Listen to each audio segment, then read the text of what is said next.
Hi, King J. Hello. Hi, King J. Whoops, sorry. My cell phone. Hello. Hi,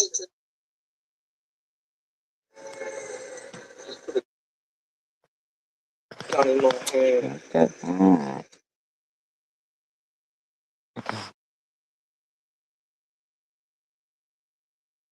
Your bedtime is 8 p.m.? Really?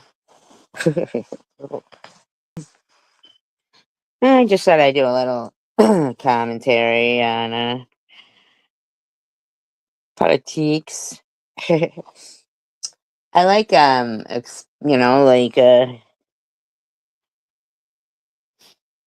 rather, do commentary on what's going on with the world and current events than, the drama of turds. So I just got like a couple of videos I wanted to look at, and 'cause it's just so disgusting that they're talking about. I was looking at. No, they won't. But it does seem like a lot of people across the world, though, um, across the world had, like leaders of other countries, like Australia, Scotland, Ireland, um, were, you know, having meetings. And the thing is like, they really wouldn't, I don't think, help us now. I wish they would. I wish, somebody would come in and do the right thing. And I won't say what I think the right thing is, but, 'cause I was looking at how much it costs every time this motherfucker goes to, goes golfing in Mar-a-Lago. Like, I mean, this motherfucker. No, not me. I mean, like, America. Yeah, America does need help right now. Yeah, we do. We're in some shit. I mean,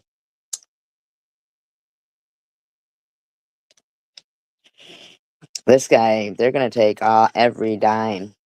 They're gonna take every fucking dime from Social Security. They've been eyeing it for a long time. And he lies so fucking much because he's the reason why the deficit is so high. No other president in history has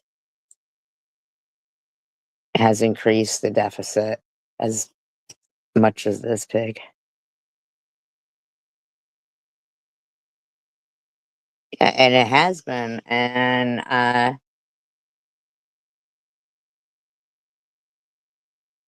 it's pretty gross, like when you got somebody like you know Elon Musk, who's his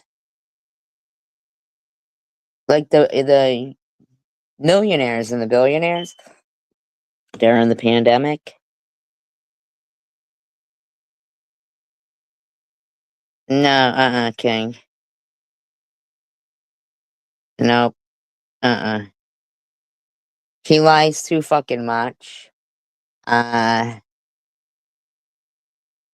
and the thing is, and I'm not trying to be mean or nothing. I'm really not. I'm not talking about like to you or anything. But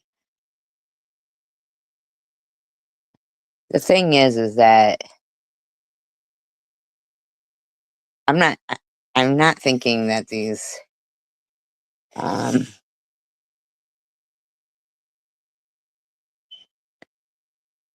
people that were voting for him were the brightest. I'm not trying to be any kind of way. I'm really not. But when you have conversations with them, first of all, they are right off to. Well, I mean, I voted for like I really like John McCain. I didn't vote for him because they like I don't even think he picked her. I think they didn't want John McCain to get in, and that's why they had Sarah Palin be his running mate. Once the Sarah Palin came in, that was it. I was like, no, fuck that. But I definitely would have voted for John McCain. But once, I honestly do not think John McCain would have picked Sarah Palin. I think he knew that was the end when, yeah, yeah, she's just like, where is she now? You know what I mean? She's just a fucking nut, kind of, in my opinion. Um, I voted for William Weld. He's a Republican. Um, I vote for who's going to do the best job. But I don't think this group that's in there now are Republicans. Him. I'm talking about, um, right. Exactly, King. I don't think that we've had any good candidates for quite a while. Something's up, you know? Um, but I do not believe for 1 minute that, you know, this is this this this group of people that are in, that it's almost like he's like making a joke out of the whole thing, really, because he knows he lies, and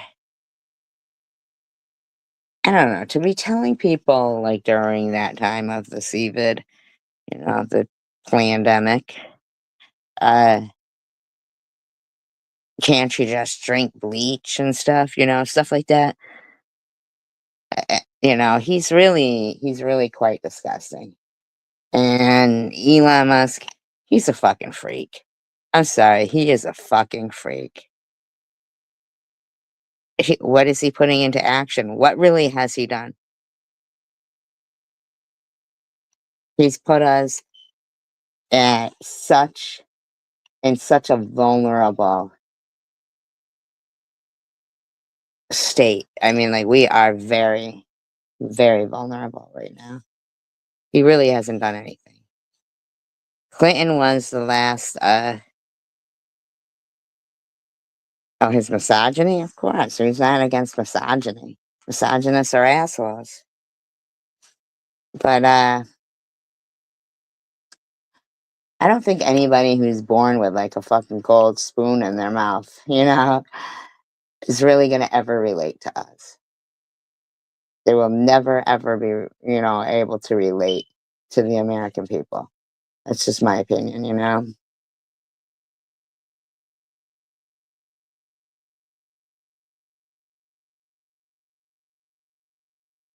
Hearing these other countries, though,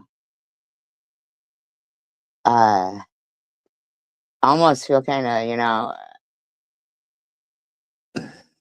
sad for us, in my opinion, um, is eye-opening.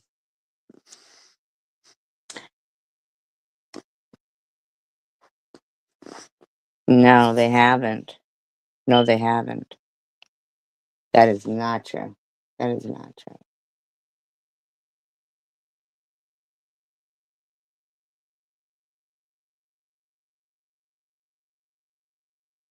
They have not. So, this is the Australian there's a couple of different other. No, they are not. Are you kidding me? Uh-uh. No way. But I'll tell you what, Trump is. I didn't realize that motherfucker was dropping, but he fucking shot 59 missiles into Syria. I didn't know that. That motherfucker was dropping bombs all over the place. Yemen, he bombed the shit out of them. He's disgusting. He is fucking disgusting. He really is. He is disgusting. And I don't think anybody who votes for him is really like that bright. And it's proven. And he's not that bright. He can't read. He can't read. I mean, it's been said. This is I'm not just saying that. Starting at $16. But so disclaimer, I do not own all the audio contained within this video, but I am using it within the Fair Act guidelines. It's been altered in speed and is being no, they didn't. Mm-mm. You have to watch that movie Primary Colors. I'll tell you, you should watch that movie Primary Colors, because that is a good movie, and it really is. It's got John Travolta in it. It's good. It's a really good movie. Bill Clinton, he balanced our budget and we had surplus. We had a surplus. Now we'll never, ever come back from what Trump did. And I mean, when I say these things, it's a lot of times that's why I come on so late, because I spend a lot of time researching with different, and I don't mean like just watching videos and stuff. I mean, like, I'll look, in like reading of stuff, and valid sources too, and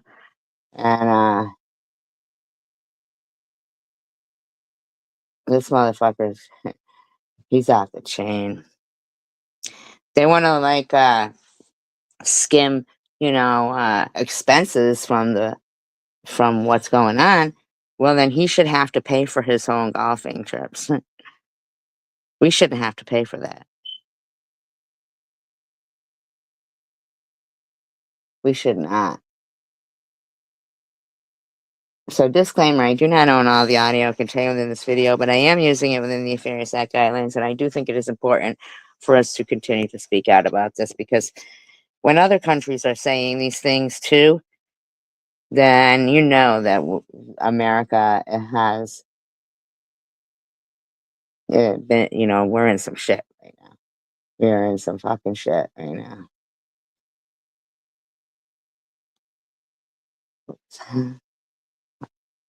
And you know what? I don't know how I couldn't even. I really think it's to do with the whole, fentanyl and all that shit. The big pharma. These things. And nobody knows where all those people went. Why these neighborhoods are just totally fucking abandoned. Whole neighborhoods just abandoned. Everything left like how it was. I'm thinking like something like the Gulag or something. Coming around at nighttime, fucking hauling them all off, taking them to the work camps. There's some shit going on there's a real problem. There's a real homeless crisis going on here, opioid crisis, and it's just gross. Very gross. It's currently happening in the United States. You are simply not paying attention. Hold on, I So gotta that's go now the back. Aussies, Donald Trump. But into fascism that's currently happening in the United States. Go back. Okay. You are simply not paying. Oh my god, why can't I get it go all the way back? Okay. In the United States. Back a little more, please. That's currently happening in the United States. You are simply not paying attention. So that's now the Aussies. Donald Trump has appointed Nazi saluting billionaire Elon Musk to take a hatchet to public services. The Irish. Yesterday, we witnessed the inauguration of a man whose ideology embodies everything the EU was founded to reject. Europe must resist because our history demands it. My homeland of the Scots, the First Minister of. To be honest with you, King, did you say you live in Australia? I'm actually a dual citizen for, I lived in England and I have dual citizenship. But congratulations to the convicted felon Donald Trump on his re-election. All vehemently opposing Trump as he embarks on his quest to make the US more respected around the world again. He did the mandate, which is a disaster, mandating it. When the vaccine went out, he did a mandate on the vaccine, which is the thing that people most objected to about the vaccine. And he did a very poor job, just a very poor job. And I will tell you, not only poor there, but throughout the entire world, when no Yeah, but all those billionaires, their fucking fortune like increased. While we all got fucked. longer respected as a country. They don't respect our leadership. They don't respect the United States anymore. We're like a third world nation between weaponization of his election, trying to go after his political opponent, all of the things he's done. We've become like a third world nation. President Trump is a disaster for humanity. He belongs behind bars, not in the Oval Office. After Trump's recent Thank you, Australia. Thank you. Because that is a fact. And people with brains, they think that too.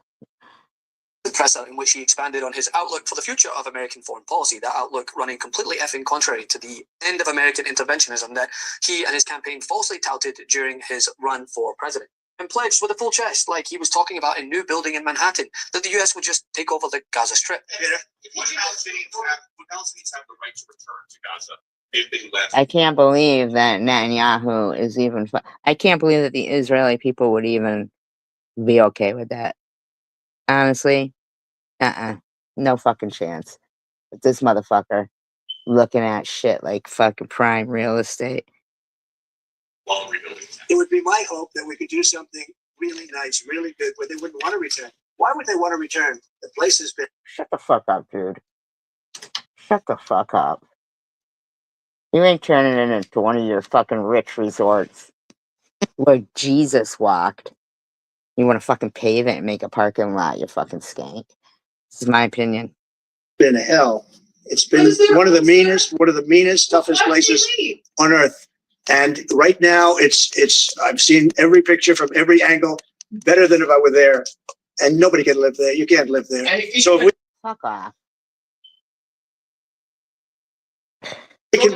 we can build them through massive amounts of money supplied by other people, very rich nation. Other people. Supplied by other people. Fucking douche.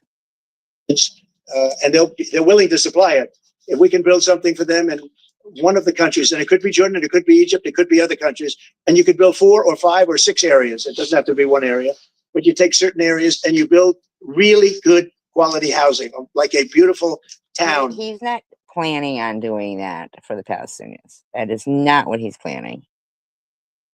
Like someplace where they can live and not die, because Gaza is a guarantee that they're going to end up dying. The same thing's going to happen again. It's happened over. It was not fucking Jesus Christ. This fucking guy negotiating with terrorists. Since when does that happen? Over and over I'm not again. talking about Palestinians. I'm talking about everybody knows that it's HAMAS. That is the fucking culprit there. It's going to happen again as sure as you're standing there, Peter. So I hope that we could do something where they wouldn't want to go back. Who would want to go back? They've experienced nothing but death and destruction. And as a result, many world leaders spoke out against the president, some more unapologetic than others. Take, for instance, Greens senator leader in Australia, Nick McKim, who not only vehemently condemned the president, but called for urgent action to, quote, stop Trump-style politics coming to Australia. Coming to Australia. I mean, like, we don't fucking want him here. And people really kill me when they're like, what? He's doing what the American people want. That's what the American people voted for. No, the American people didn't vote for it. That was why there was a vote. I mean, everybody didn't vote for this motherfucker to drain our Social Security. That's our fucking money. Where does he get off? Fucking skank. If he just didn't have us paying for all his fucking golf trips and shit. Fucking skank. He makes me sick. He really does. That's just my opinion. Australia. If you can't see the slide into fascism that's currently happening in the United States, you are simply not paying attention. And that's fucking true.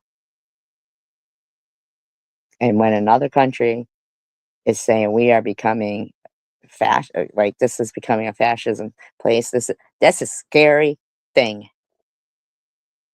At Donald Trump's inauguration, as the billionaire oligarchs lined up to pay their obeisance, the biggest of them all, the most highest profile of them all, the person with probably the biggest social media reach in the world, in part because he owns one of the biggest social media platforms in the world. Elon Musk literally gave a Nazi salute Thank you. Thank you.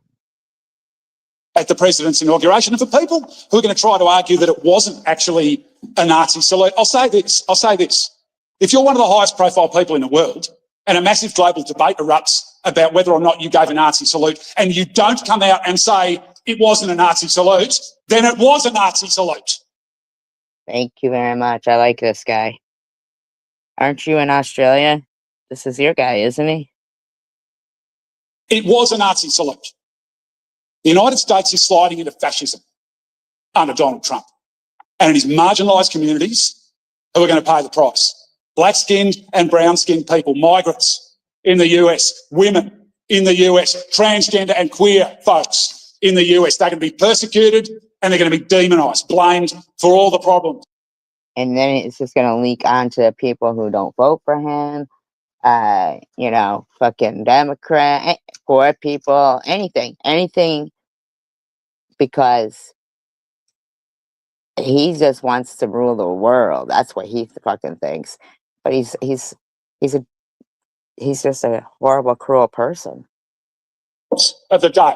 And you know what else is going to pay the price? Nature is going to pay the price under his drill baby drill policies of destroying nature. Climate is going to pay the price, as we're already seeing a withdrawal from global climate action. President Trump is a disaster for humanity. He belongs behind bars, not in the Oval Office. Thank you. Thank you. Thank you very much. Because that is a fucking fact right there. That's a fucking fact. I want to buy your house.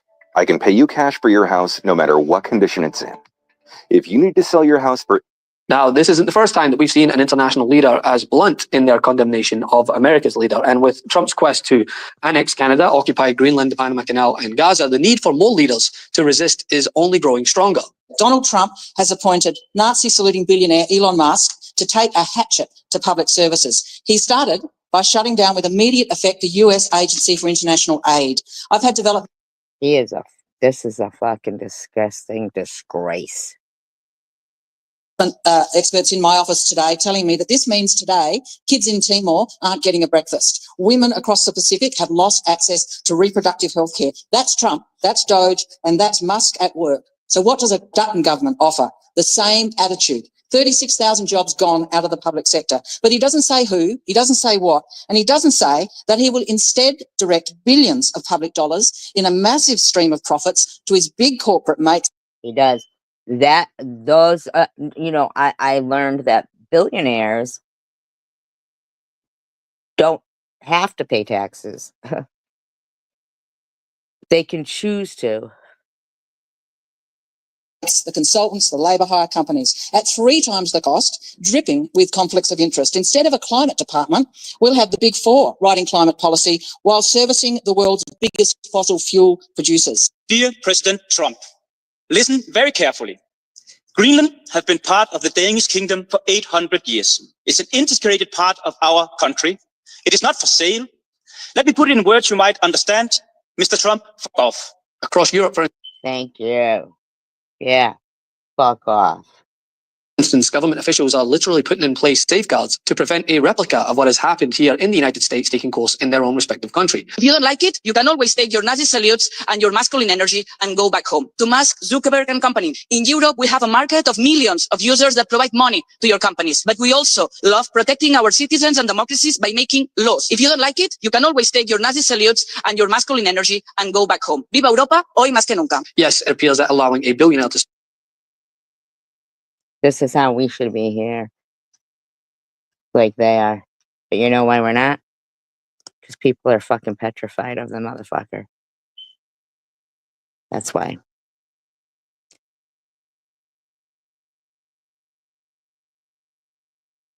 spend 250 plus million to sway an election while adding almost 200 billion more to his net worth in the aftermath, while gaining access to voters' database is something other nations are not willing to let happen on their watch. I know, imagine. So him giving 250 million to the campaign was nothing because he made 200 billion since the guy's been elected. And that's all those fucking contracts for shit nobody even fucking wants.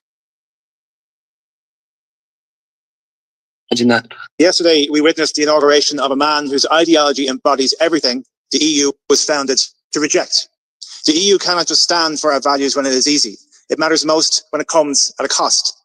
And standing up to Trump will come with a cost, but is much less than the cost of letting this poison win. And I am Poison. Mm-hmm. done with the niceties from EU leaders that Trump, while his tech bro buddies call for our laws to be undermined. I am done with the Taoiseach of Ireland, with our historic understanding of immigration and oppression, promoting Trump's golf links in County Clare in response to his inauguration. And I'm That's when he was, because that fucker was saying in a press thing the other day, oh, and I'm very good friends with the people in Ireland and Scotland, the leaders there, and I was doing a project there. Yeah, it's fucking $300,000 a year membership cost golf courses that cut through fucking protected lands and everything, and he does not fucking care. done with the so-called strong men who, if they had to live for one day in the shoes of an immigrant, a woman, or a transgender person, would quiver with fear. Anyone who believes in the founding principles of the EU should be appalled by what we witnessed yesterday. I am appalled, so I resist, and Europe must resist because our history demands it. Well, thankfully for us, Other countries are just disgusted, man. here in the United States, there are representatives who share the same tenacity as the likes of Senator McKim here when condemning Donald Trump and Elon Musk, specifically Jasmine Crockett, who refuses to sit idly by while the world's richest man commits a literal heist on information approved by the president. Feels as if y'all have just decided that y'all are going to castrate your constitutional duty and hand it over to someone who is unelected. It doesn't matter how many cheerleaders he had on the field campaigning for him. That doesn't mean that he gets to go in and sit atop any of our agencies. And the fact that we had a vote today and we asked to bring him in because we have a constitutional And they're all fucking petrified of the fucking guy. duty. We all took our oath, and maybe some of y'all just don't take it seriously, but I take it seriously when I take an oath to do a job, and my job is to look out and make sure that we don't have any kings or queens in this country. But it seems like y'all have decided that it's going to be Mr. King and his queen, and y'all can pick which one is Can't get enough Midas? And you know what? The thing is what I don't think Trump realizes is that when he starts fucking with these other countries, they've all been in their jobs and positions, taking them seriously for a very long time. Like they're professional politicians. This motherfucker just thinks, he's willing to do anything so that he doesn't lose. In the meantime, everybody else has to lose. He's a fucking menace. A fucking menace. And that is my opinion. And I'm sticking to it because he's a fucking menace. And he's destroying our country.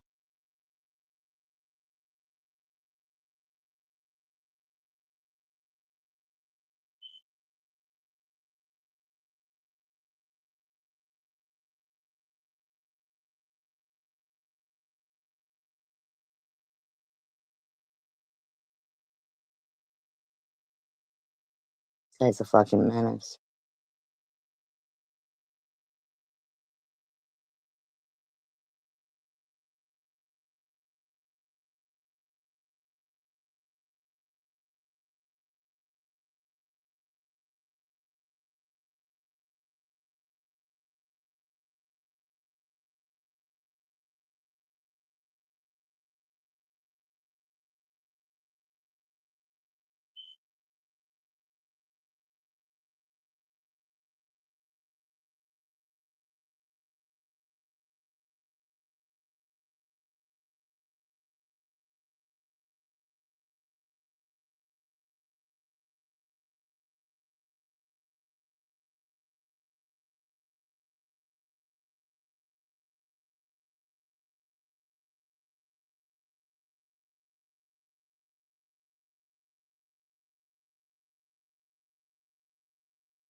Hi, Sophia.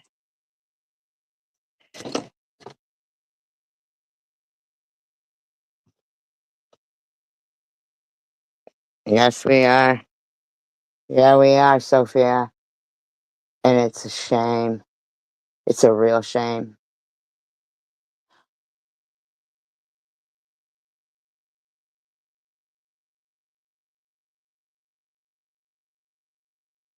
It really is. And when you're hearing other countries saying that too, that, I mean, they're like ready to stop buying anything that's made in America.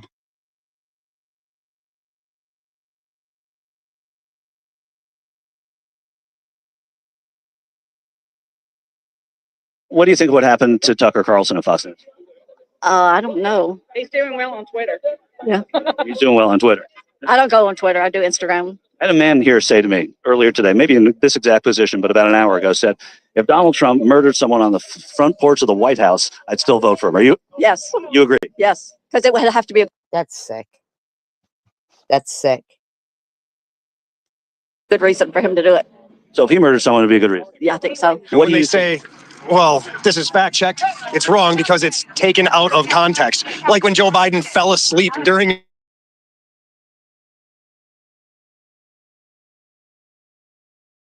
Didn't think it looked pretty live. Well, of course, because everything that they think they see and hear is true and facts.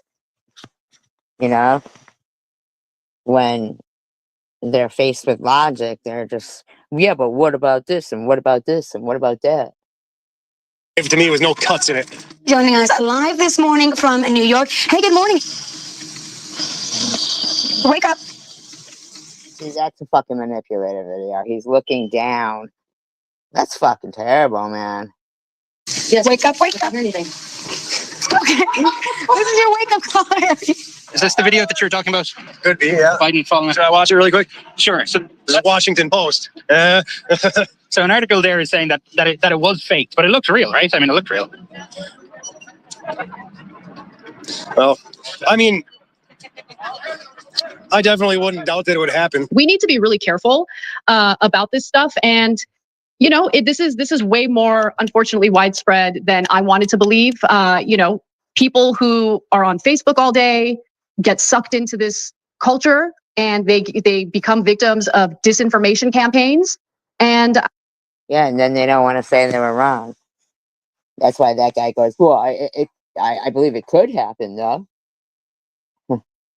I don't know what the answer is, because obviously Mark Zuckerberg has no interest in doing the right thing. None, 0%. There have been stories, multiple stories of people within Facebook trying to stand up to him to do the right thing. He's refused to do it. There have been studies proving that, Facebook and the way engagement works on it is not only incredibly addictive, but it always points people. Yeah, and then he paid Trump money to 25 million or something just recently. The direction of the most toxic, hateful, awful content. And Zuckerberg was unwilling to do anything about it. This is the situation we're dealing with, and we don't have any real way of fighting back against it. I don't like people trying to push a shot on me or something else, because I'm this bull-headedest fella you ever seen. Last fall, COVID put Wayland in the hospital for 7 days. I was on everything they had: steroids, full drip, plasma from people that had COVID, drugs that they give my president Trump. And they're trying to burn it out of me. What's the difference, though, between the vaccine and the drug that you did take, like Regeneron? Well, yeah, I would have took anything. It wouldn't have mattered what it was. But why would you trust Regeneron and not the vaccine? Am I going to have to tell her? Well, yeah, she asked you the fucking question. Yeah. I don't know.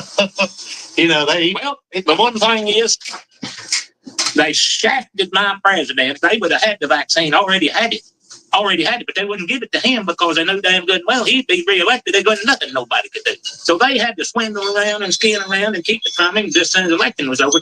Here, we got it. You shafted. That doesn't even make sense. Might be my president. I ain't taking your medicine. Oh, okay. I do. genuinely find it fascinating, and I'm not being sarcastic here, that, you know, Republicans tend to be far more vocal in their disdain for government control. They claim to be far more willing to question authority. And hang the vice president. They claim to be in favor of small government, right? And so it's just fascinating to me that in this case, this man is honest, and I actually respect the fact that he's being open and honest about his reason, right? Even though I disagree with his reasoning here, that he is so in love with Donald Trump that he's convinced himself that Trump got shafted and is willing to put his own life on the line in order to take a principled stand against taking the vaccine, in his mind. Okay. So I'm sorry, there's just no reasoning. 28-day chair yoga challenge for older beauties. This 28-day chair yoga. We were on the ground in Pickens, South Carolina for Donald Trump's 4th of July weekend rally. Our correspondent, Luke Beasley, was there. Now, if you've been following the show for a while, you know that Luke's done some wild interviews. I believe they all pale in comparison to what Luke saw there this weekend. And Luke's done a great job. But the level of nuttiness and cultishness that we saw there this weekend is something to behold. This is likely the best and worst one ever. Like a bunch of fucking morons. Now, remember, you can find Luke's YouTube channel at davidpakman.com/Luke. Luke and I strategized before this event, and I said it might be useful, it might be interesting to focus in specifically on the indictment and the audio tape of Trump admitting to crimes. I was shocked myself at how insane the answers from these folks were. Let's start with this first guy, completely confused, understands nothing, cannot think, quite frankly, shocking he can even get dressed in the morning. Listen to this. What are your thoughts on the federal indictment? My thoughts? Oh, I'm not worried about it. Not worried, like you don't think he did what he's being accused of? He said, what are your thoughts on the federal indictment? What's this indictment being accused of? It's like, they hand out indictments like cookies. Yeah. Oh, he's only been indicted twice.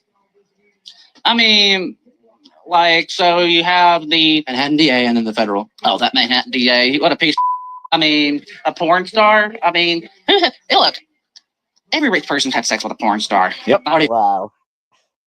Every rich person had sex with him. I believe he was using the taxpayers' money, though, as hush money. Family values, though, right? Party of family values, right? I mean, I've had sex with a porn star. Come on, dude. Come on. You're not a millionaire. You just said every rich person has had. This guy's fucking. Yeah, your hand doesn't count when you're fucking watching one, dude. Okay? Oh, God, here we go. Really? Really? I'm not going to comment on that. Okay? You judge for yourselves whether this young man had sex with a porn star. All right? And you would be a good candidate in the party of family values? You know what? We all make mistakes. So show me a man with no conviction in the past. Show me a man who. I mean, I have no conviction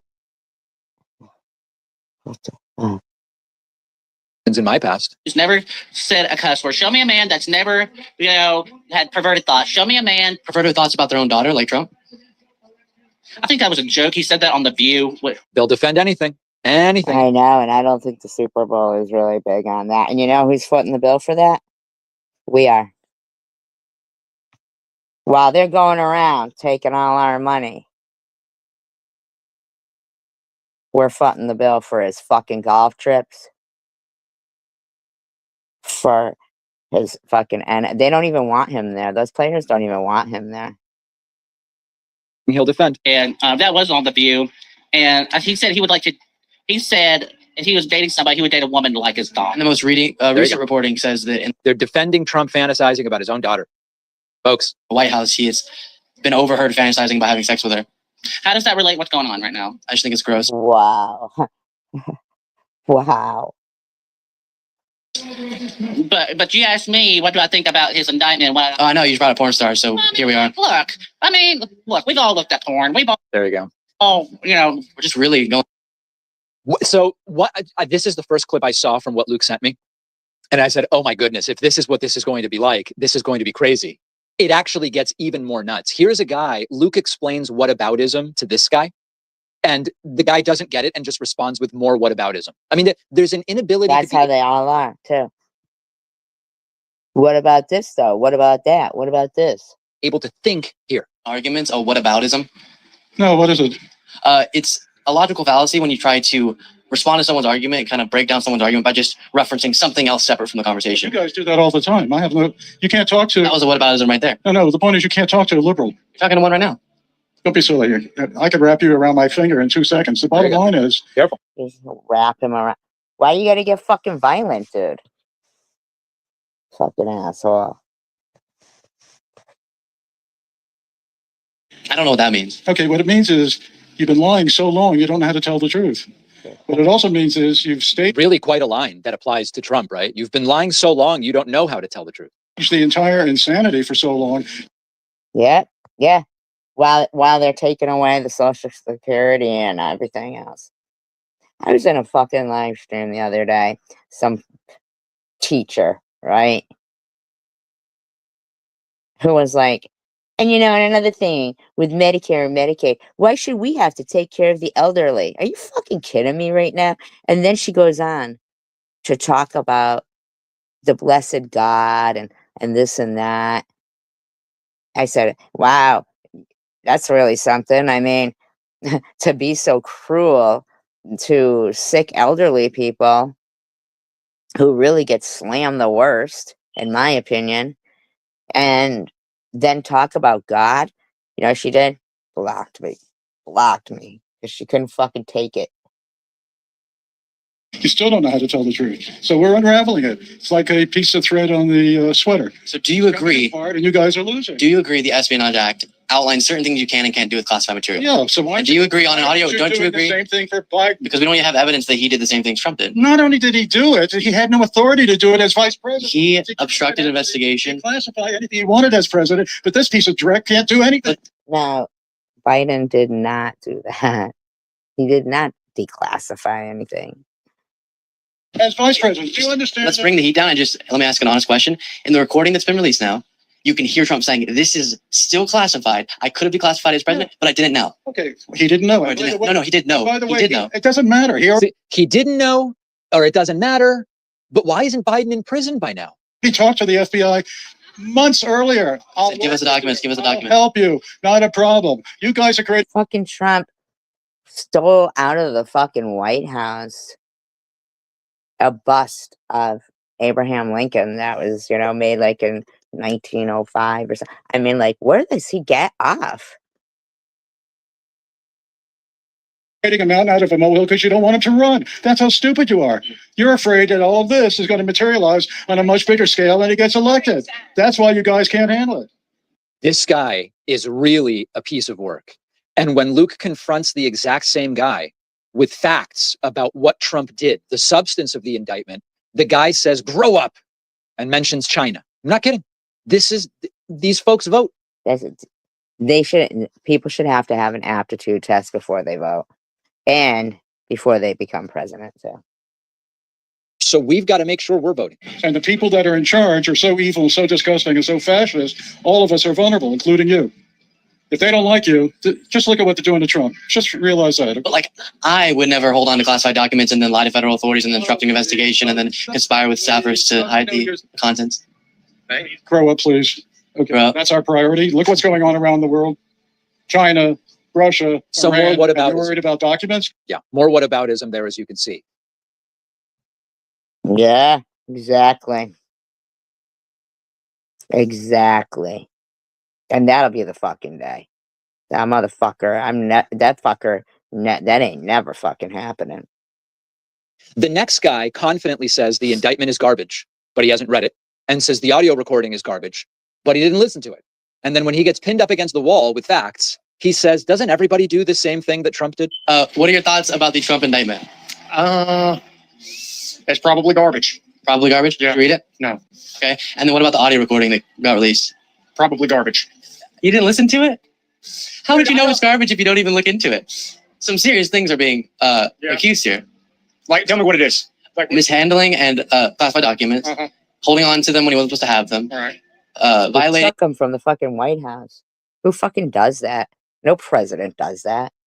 A subpoena, lying to federal authorities, obstructing an investigation, and conspiring with other staffers to move around documents to keep federal authorities from getting them. So It's like stealing a candy bar, guys. Come on. Sounds pretty serious, but doesn't everybody do that? What? Doesn't everybody do that? These fucking people, man. This would be a comedy if it wasn't so serious and so tragic and so sad. Doesn't everybody do all that exact same stuff? All right, then we go and we hear from a woman who is suspicious of the audio recording of Trump admitting to crimes. She's suspicious that it even really exists. She's like, there is no audio tape. That's weird. And then another woman pops up and they both seem really confused. And you'll notice they don't know anything. They use words whose meaning they don't understand. That's how they don't even know what the fuck they're voting for. They're just voting because they've consistently voted Republican. So they're not voting for a person based on what their plan is, you know, who they are, you know, they're not even like, they don't even care. Republican. Are you still here, Sophia? Understand. Their mouths are moving. I hear noise. I recognize the words. They don't know the meaning of these words. Listen to this. Well, it's like, why do they have an auto recording? I mean, that's like going back to Superman with, the Olsen as the reporter, carrying a little recorder. Why, they have video. They could have had him on video, but they didn't. Plus he has he has with no discretion. He has no discretion. She doesn't even know what she's saying. He can take him from having his, the records out of presidential, and protect. But he has been charged with the Espionage Act, right? Or violating it? No, he has everything. He had them come to his home. They had the opportunity to go through everything. Right. And they told him just to put some better locks on, and they came back, There you go. He has the right. Yeah. Yes, he did. He sure did. And he kept fucking emphasizing, we don't need your vote. We don't need your vote at all his rallies that he never paid for. Yeah. I mean, totally just admitting. But, there's a funny, Trump, the insult comic dog from Conan. Well, and these are real, okay? This is real. They sent in girls that looked like they were, reporters or whatever to a Trump rally.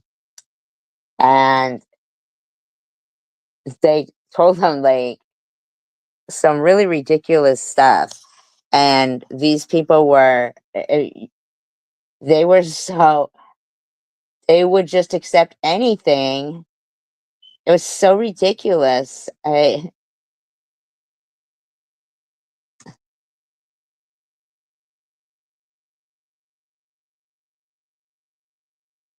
It's pretty funny.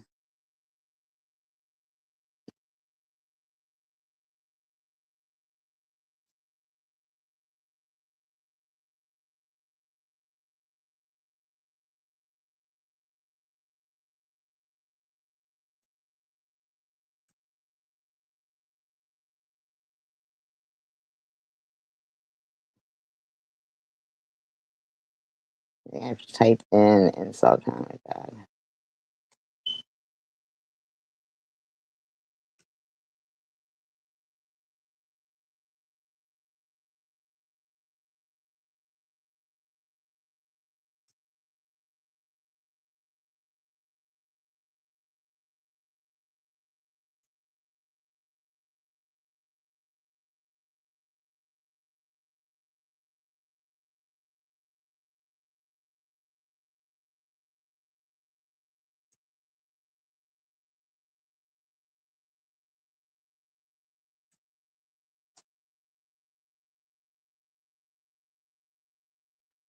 Okay. I'm sorry, but this is really funny, in my opinion. The campaign trail is completely impossible not to step in shameless reporters eager to find the sensational story and voters just as eager to pass judgment.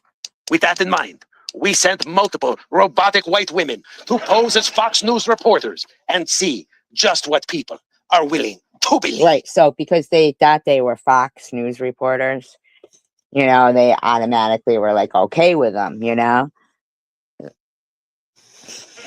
I'm Lauren Neckerstaff, Fox News. This is Charlene Huff, Fox News. Ty Bickerstaff, Fox News. I'm here at the presidential town hall where Rubio supporters are fired up. What do you guys think? Yay, go Rubio. So great. Absolutely. Well, especially with some good news for Republicans. They tell them the most ridiculous shit, and these people are willing to. The Obama administration is seeking to rewrite the Pledge of Allegiance to not just include under one God, but under multiple gods, including Yahweh, Buddha, Mohammed, and Vishnu. Quite arrogant for a lame duck. What do y'all think? No way. No, not on our watch. Why is he trying to divide us instead of unite us? And that's what Rubio can do. What are we doing changing this, allegiance? As a student who's starting to become a teacher, I think it's bogus because, teaching in America started off Christianity. Teaching in America started off Christianity.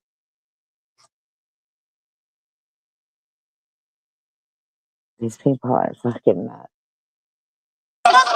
Tonight in Iowa about currency exchange, where Donald Trump went on a 3-minute monologue in an insulting Chinese accent, even making jokes about them urinating in their Coca-Cola. Has Trump gone too far? They believe that. Like, Trump didn't really do that. He didn't go on a 3-minute rant pretending to be in, Chinese. But they believe it. That's Trump. That's what she said. That's Trump. Like, What do you think? Racist all the way. I want to know what you say to people that are being quite critical of him for this joke. Really? I say to him, You support him unconditionally? unconditionally. A setback for Senator Ted Cruz with a revelation that he once shoved a child into a swimming pool. What are your thoughts on this? Do you think that this hurts his campaign at all? I totally think that hurts his campaign because he's all about family. And if he's going to push little children in water, that's not very family-like. Now, we've seen Trump's security throw out hostile reporters or protesters, but we've never seen them dump a man from his wheelchair into a porta potty head first until today. Can I get your reaction to that? There's no reason for that at all. Yeah. Political, otherwise, no, just unkind. But you're still a Trump supporter. I am interested in Trump. Both Hillary Clinton and Bernie Sanders now support the Obama administration initiative to allow a baby to choose its gender at birth. What's your reaction? How's a baby supposed to make that decision? You go to the baby and ask them, well, what do you want to be? Pretty ridiculous that we have people who supposedly want to be the president of this country who are buying into this nonsense. The arena supporters are revved up. What do you say, guys? Go Carly. Go Carly.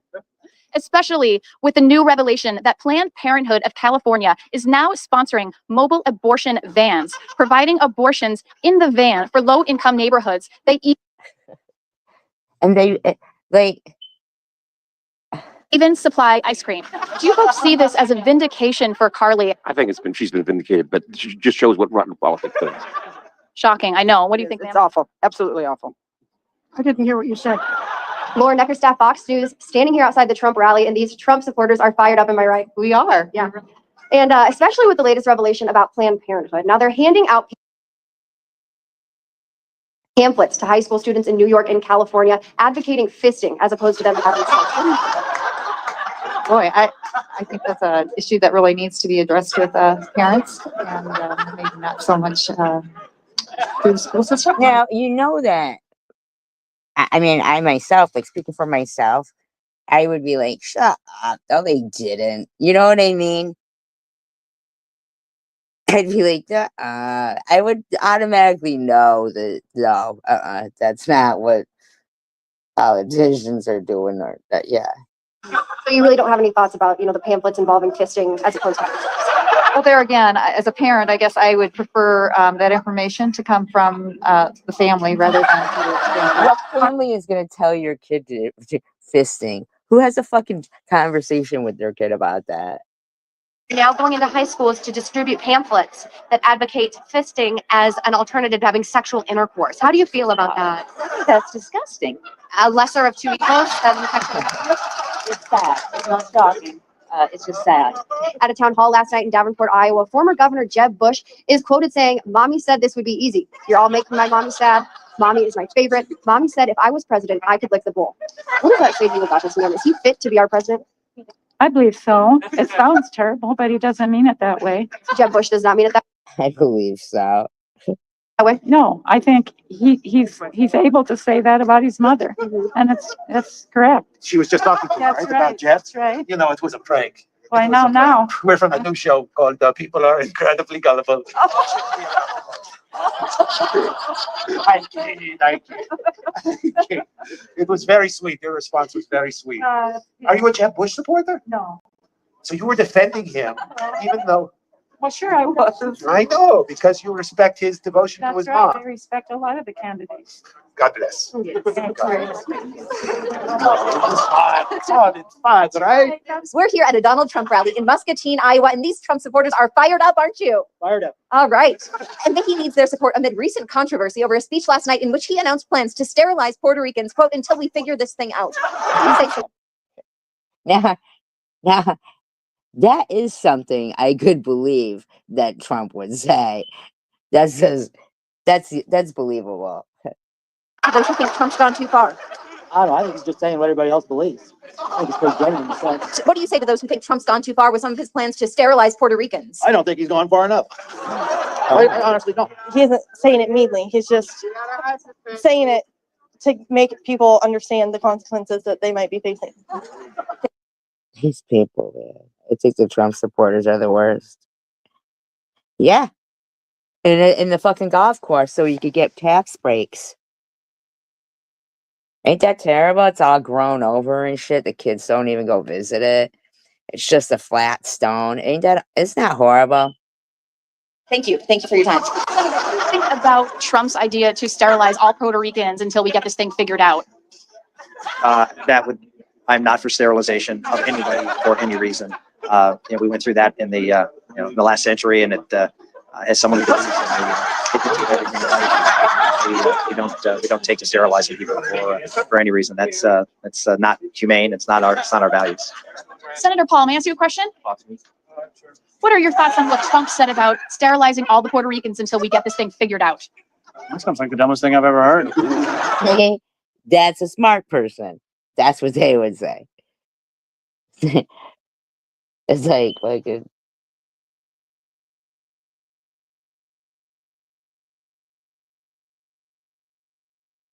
yeah, he's a horrible person, and I can't believe none of the kids have gone there and cleaned up the grave or nothing.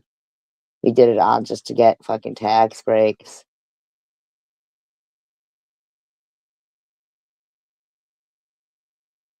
They are. They are.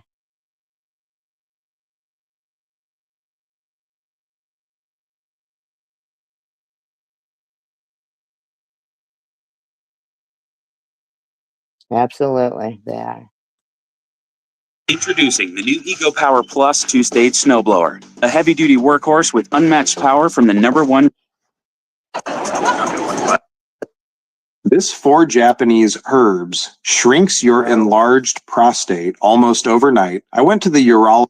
President Xi, very good conversations. I liked him a lot. I told him we shot 57 missiles into Syria while he was having chocolate cake for the people. And they did. I looked that up. I fact-checked it. And this motherfucker was shooting off missiles and everything into Syria and stuff. Bombed the shit out of Yemen. How much was that costing the fucking people? People of Puerto Rico. We love Puerto Rico. Puerto Rico. And we also love Puerto Rico. With the president of Finland, and he said, we have much different. We're a forest nation. He called it a forest nation. And they spend a lot of time on drinking and cleaning and doing things, and they don't have any problem. And when it is, it's a Oh, he's still saying that shit. Look at this guy. very small problem. So I know everybody's looking at that. When I went to the courthouse, which is also a prison in a sense, they signed me in. And I'll tell you, people were crying. People that work there, professionally work there, that have no problems putting in murderers, and they see everybody. It's tough. What the fuck is he talking about? They're crying. Tough place. And they were crying. They were actually crying. They said, I'm sorry. That will create jobs in the United States.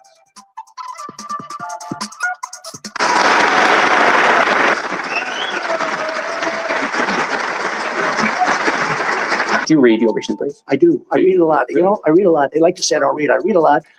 You read your I daily comprehend television. extraordinarily well. Probably I comprehend Probably extraordinary. better than anybody that you've interviewed in a long time. You say, child's desk, but that's okay. The smallest desk I've ever seen. Very, very glad, right? I've been attacked from fronts that nobody ever got attacked on, with fake investigations, fake Russia, Ukraine, Russia, Ukraine.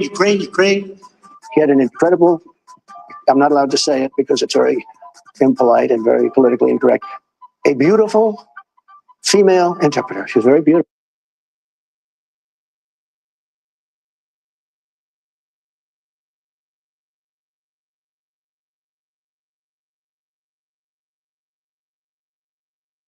Yeah, that attorney was like for the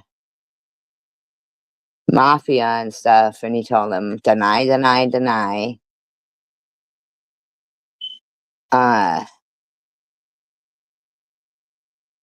What else did he say? I forget what else he said. Beautiful. I would Today you never said- apologize. They'll say, this is terrible. You're not allowed to say that.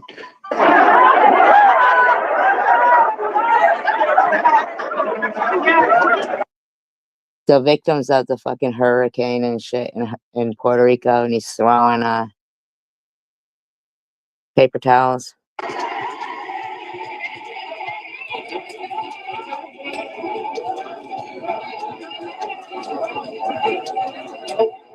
Men and women who have done such a great job in helping with Florence. This is a tough hurricane, one of the wettest we've ever seen from the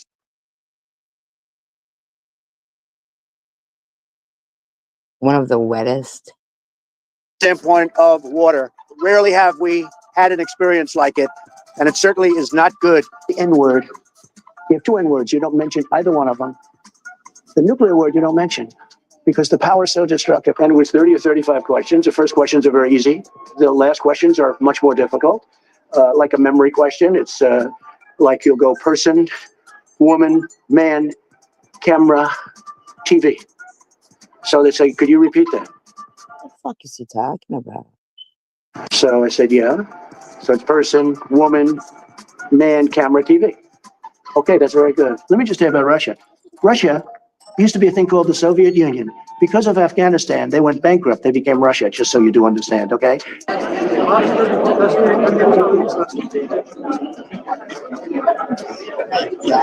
Shoved all the other people out of the way. I couldn't believe it when he had gone to England and the Queen Mother there, the old lady, and he didn't offer her his arm, and he walked in front of her and shit. Fucking piece of crap. If you look at Mr. Pillsbury, the leading authority on China, he was on a good show I won't mention. Mr. Pillsbury, the leading of China?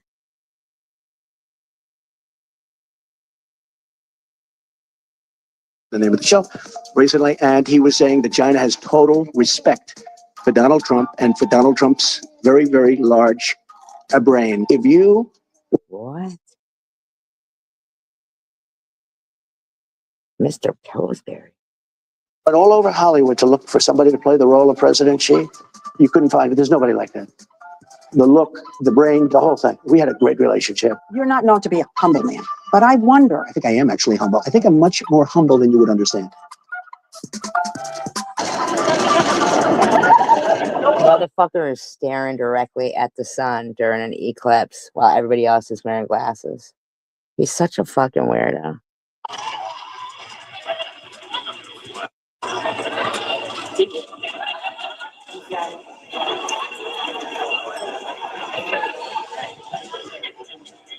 If you get it in order, you get extra points.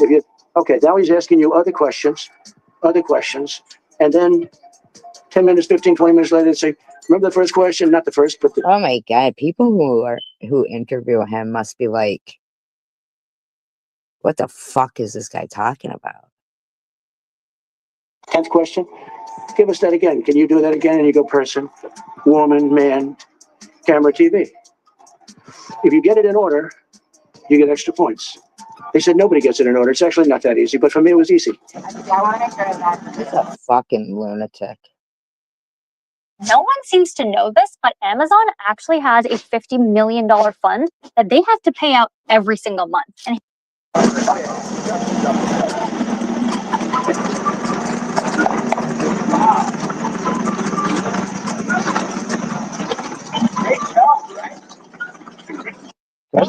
Is only looking at Trump. Mowing the lawn at the White House, Betty. Yet Joe Biden took massive amounts more documents, even removed many boxes to Chinatown. No, he fucking didn't. Why the fuck would Biden remove boxes from the White House to Chinatown? What the fuck is wrong with this lunatic? Yeah. Start to go up again. Well, right here, the United States is lowest in numerous categories. We're lower than the world. Lower than Europe. In what? In what? Take a look. Lower than the world? What the? This fucking guy. I can't believe that this is our president, man. I really can't. This is like embarrassing.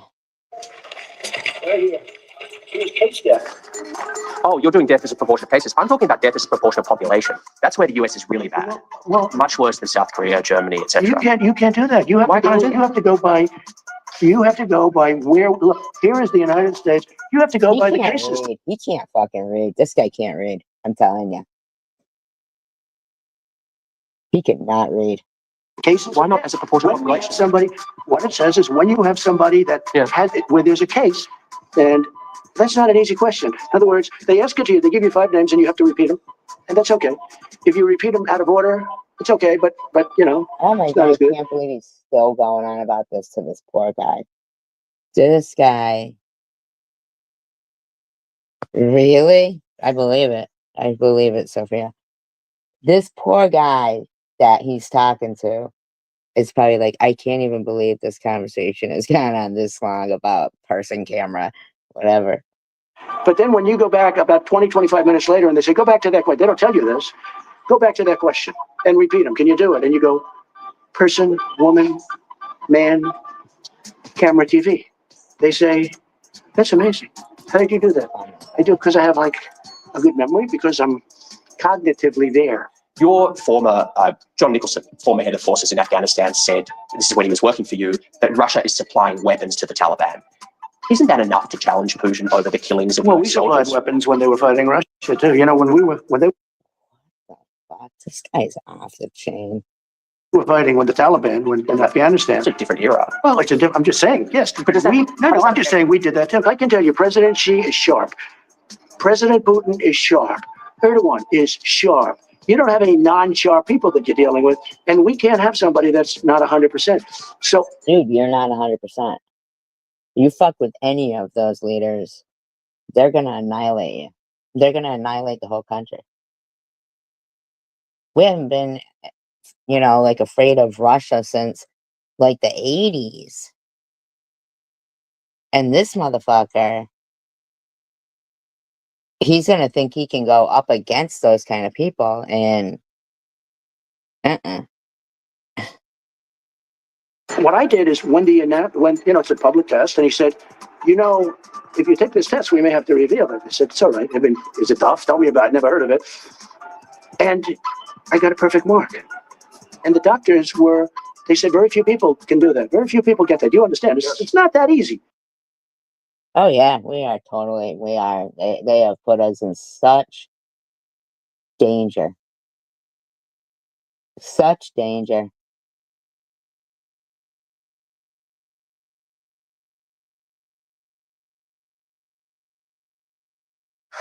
And Elon has our nuclear code. Chest pains. Over 40. What should you do?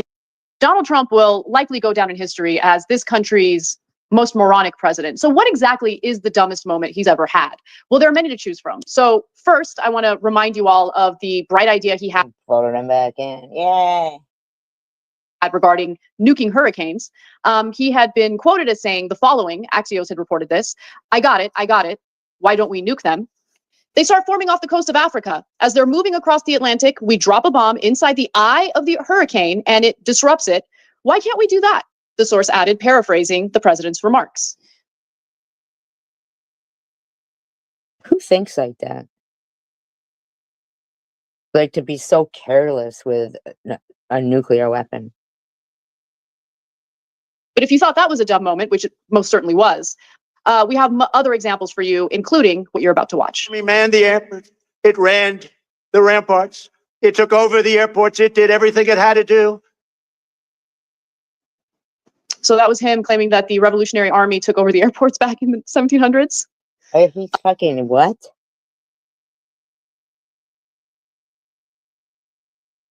That the Revolutionary Army took over the airport?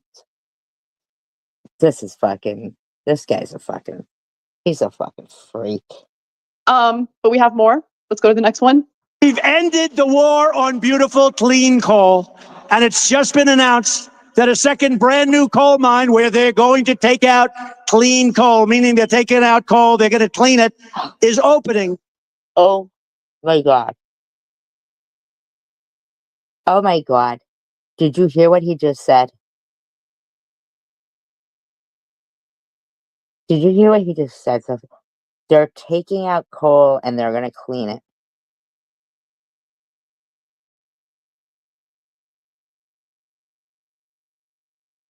He is a fucking moron.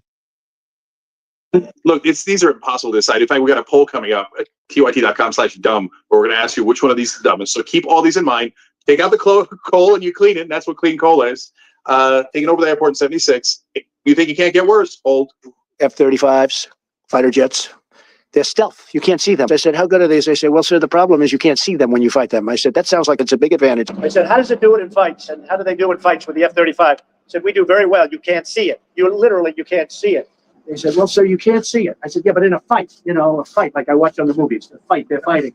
How good is it? They say, well, it wins every time because the enemy cannot see it. There's no invisible fucking jet. I know people died from that, Sophia, when he told people to do that. There was like a couple somewhere that they died. But if it's right next to it, it can't see. One of the guys in the back nearly burst out laughing. It's a stealth fighter because radar can't pick it up. You can see it. It is not an invisible plane. No. If you're next to it, you literally cannot see it. You just can't. It's an invisible fighter jet. Okay, I cannot believe not one fucking person sitting next to him on that stage turned to him and said, "That's incorrect, Mr. President." Isn't that incredible? I just can't even believe it. Well, what's interesting is there's actually an F-35 in front of me right now. You just can't see it. And I didn't know that Donald Trump was Wonder Woman. Okay. With invisible planes. Does he also have the cute little bracelets? This is actually, look, some people, I don't know, maybe you're having fun. I'm not having fun. This to me is like the most depressing story I've ever had to cover. But we have more. Let's take a look. Oh yeah, but there came more depression with this fucking day. Surrounded by water, big water, ocean water. And look, look, that was not going to win. Okay. But the fact that he realized that Puerto Rico is an island surrounded by water, big water, ocean water, that's never not funny. From the standpoint of water. That was a later quote when he said water is wet from the standpoint of water. Water is wet from the standpoint of water. This guy must have fucking hit his head a couple of times or something. How the fuck could that thing be a president? He's an idiot. And 40% of the country thinks genius, nailed it. That's the guy I want to lead me. Wow. If you have a windmill anywhere near your house, congratulations. Your house just went down 75% in value. And they say the noise causes cancer. You tell me that one, okay? The thing makes it so. Oh my God. Holy fuck. You know why I think that group of rich people, the Heritage Foundation, it's all these corporations and stuff, picked him? It's because they knew His ego is so big that just, appealing to him as you'll be the president again, you can get revenge and you'll have money. Just all of that was because he's the perfect like moron to allow Elon Musk run around, fucking download our nuclear codes, the names of all of our fucking worker. I mean, all they had to do was be like, oh, no, go ahead. Go golfing all you want. The taxpayers are going to be paying for it. What do you fucking care? Yep, that's right. Elon's got it all under control. I don't have to do shit. And you know what I mean? Like, this motherfucker's, he's a fucking. So he thinks that windmills cause cancer. No, to be more specific, Anna, the noise from the windmill causes cancer. Everybody knows that. And by the way, the real reason he spits at windmills is because there's some windmills next to a golf course he owns, which he thinks lower the value of it. But he's now convinced himself. That's why he wants to get rid of fucking, useful idiot. Yeah, he should get a fucking t-shirt saying that. That's what it should have said on his fucking hat. Tell you that much. That's why he wants to get rid of windmills. Because oh my God, because they're near his fucking golf courses. That the noise from the windmills cause cancer. And that's one of my favorites. I'm on pins and needles here as to what I'm going to vote for, what you guys are going to vote for, TYT.com/Tom, but we're not done. Yeah, I know. The disinfectant, where it knocks it out in a minute, 1 minute. And is there a way we can do something like that by injection inside or almost a cleaning? Because you see it gets on the lungs and it does a tremendous number of the lungs. So it'd be interesting to check that. So that you're going to have to use medical doctors with. But it sounds interesting to me. And so obviously that's the famous putting disinfectant inside your body. And it does a number on your lungs. Yeah, that's true. It would do a number on your lungs. You would die. That's what he just said yesterday, of course, and what everybody's talking about. So it's new and it is spectacularly over the top. So it's probably the favorite going in. But, I wouldn't sell the invisible jets or the wind causing cancer short. And there's so many things that aren't, and all those things. I don't want to bias you. I mean, the Air Force we had. You should have tried it. Under Thomas Jefferson and George Washington was amazing. Not, you know what? Every jet they had was invisible. They weren't like that at all. You couldn't see them. The British didn't see them coming. They had the invisible jets. Oh my God, I hate the way that lady laughs. That's fucking nuts. I can't listen.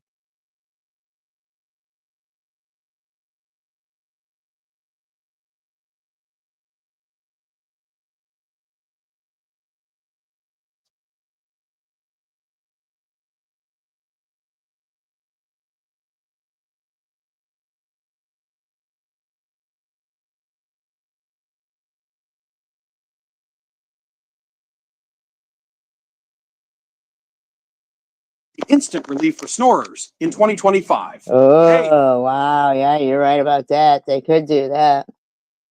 Yeah, wow.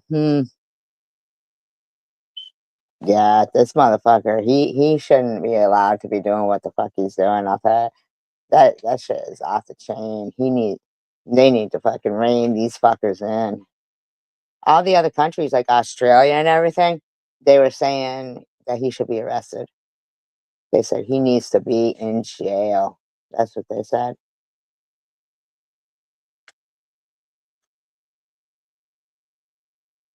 But they're gonna end up not buying Stop using American small stuff. nose things for snoring. Very few people know that snoring is actually caused. Mr. Vice President, I'm speaking. I'm speaking. The important is you say the truth. No, sir, I don't want to be rude. I just wanted you to have a chance to answer the question that I asked I've you. answered everything. He's such a prick. It's a whole hoax. And you know who's playing into the hoax? People like you. No, sir, I don't want to be rude. I just wanted you to have a chance to answer the question that I asked I've you. answered everything. It's a whole hoax. And you know who's playing into the hoax? People like you. Welcome to Watch Mojo. And today we're counting down our picks for the times that 45th U.S. President Donald Trump publicly lost his cool. Can you give us a question? Don't be. We're not going to give you a question. I'm not going to give. Such a fucking prick, man. You a Can you question. can you stay kind of? You are fake news. Number 10, Trump versus Kamala Harris. Fracking? She's been against it for 12 years. Defund the police. She's been against that forever. She gave all that stuff up very wrongly, very horribly. Anticipation for the second presidential debate of 2024 ran higher than one might expect. That owed to the fact that it would be the first and only face-to-face showdown between former President Donald Trump and Vice President Kamala Harris. I mean, I don't even know how somebody could win a fucking. That's why he kept saying, "We don't need your votes. We don't need your votes," because that was all they already knew they were gonna fucking win. They already fucking knew they had a plan, and because seriously, when have we ever fucking seen two people not debate so we could see what their policies were gonna be, or you know? Democratic nominee. Those drama-hungry audience members would indeed be satisfied with the events of the September 10th debate. She was big on defund the police. In Minnesota, she went out. Wait a minute. I'm talking now. If you don't mind, please. Does that sound familiar? She went out in an evening defined by such memorable Trump quotes as, "They're eating the cats and dogs," and "I have concepts of a plan." Trump's catty comeback Fucking douchebag. Back to Harris stood out. Accusing the vice president of interrupting him, the former president called back to a viral Harris line from the vice presidential debate of 2020, in which she sparred with Mike Pence. He's going to repeal the Trump tax cuts. Mr. Vice President, I'm speaking. Well, I'm speaking. be important if you said the truth. If you don't mind letting me finish. All those fucking corporate tax cuts is what raised our fucking deficit and shit. He raised the deficit higher than any other president. We can then have a conversation, okay? Number 9, Trump versus Jeb Bush. This is a tough business to run for I know president. you're a tough guy, Jeb. And we need to have a leader that is real tough. We can assure you that this won't be the last time you see the 2016 Republican presidential primary debates on our list. Although a number of prominent Republicans had been considered strong candidates at that point, that all changed on June 16th, 2015, when Donald Trump formally announced his candidacy. Why the fuck would anybody consider him for a job that he was not qualified for?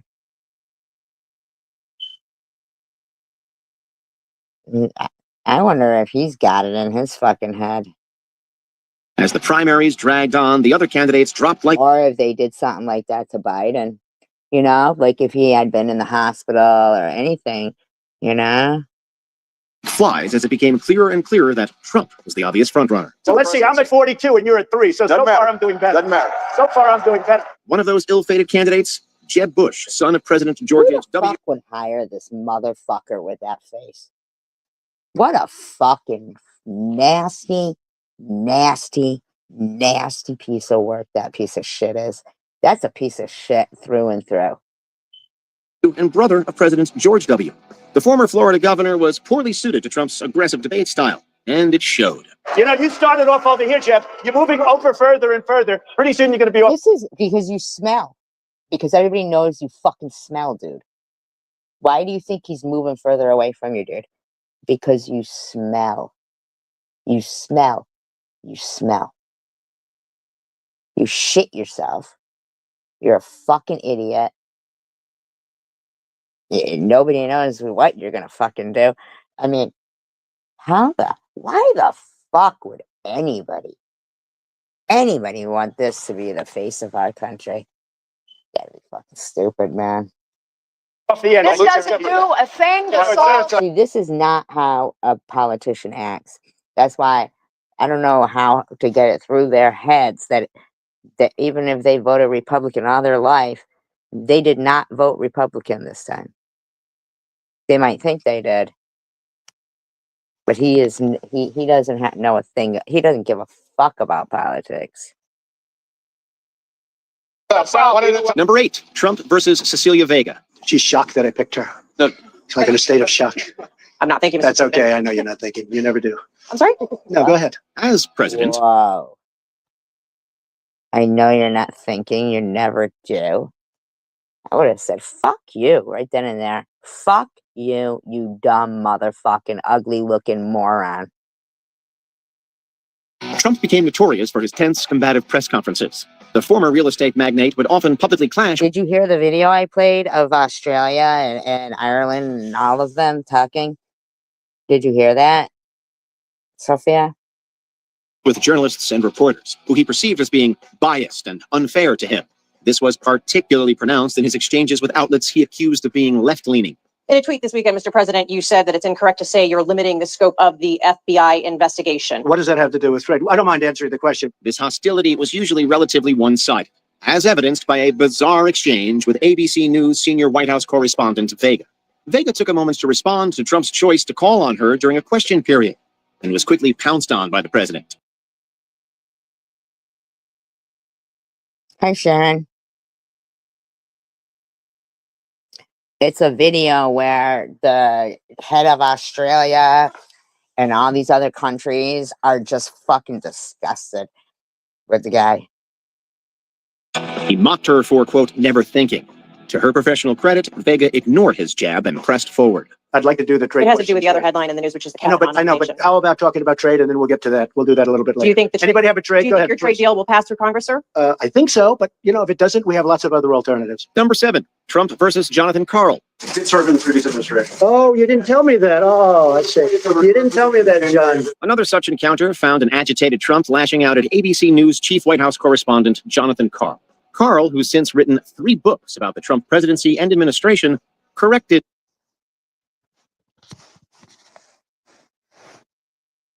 the then president. Not the best move, apparently. Trump countered by referring to ABC as fake news and attempting to backtrack on a claim about appointees to the Obama administration. See, there's a typical fake news deal. Now, when she was appointed. I told you when she was appointed. You're a third-rate reporter, and what you just said is a disgrace, okay? Trump shouted over the reporter as he tried to defend himself before interrupting him entirely and moving on to another question.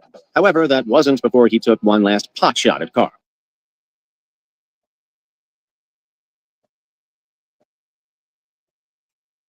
Thank you very much, John. Thank you very much. You will never make it. Go ahead. Number 6, Trump versus Weijia Jiang. Warn them? Who are you with? And why did you not have social distancing until March 16th? Who are you with?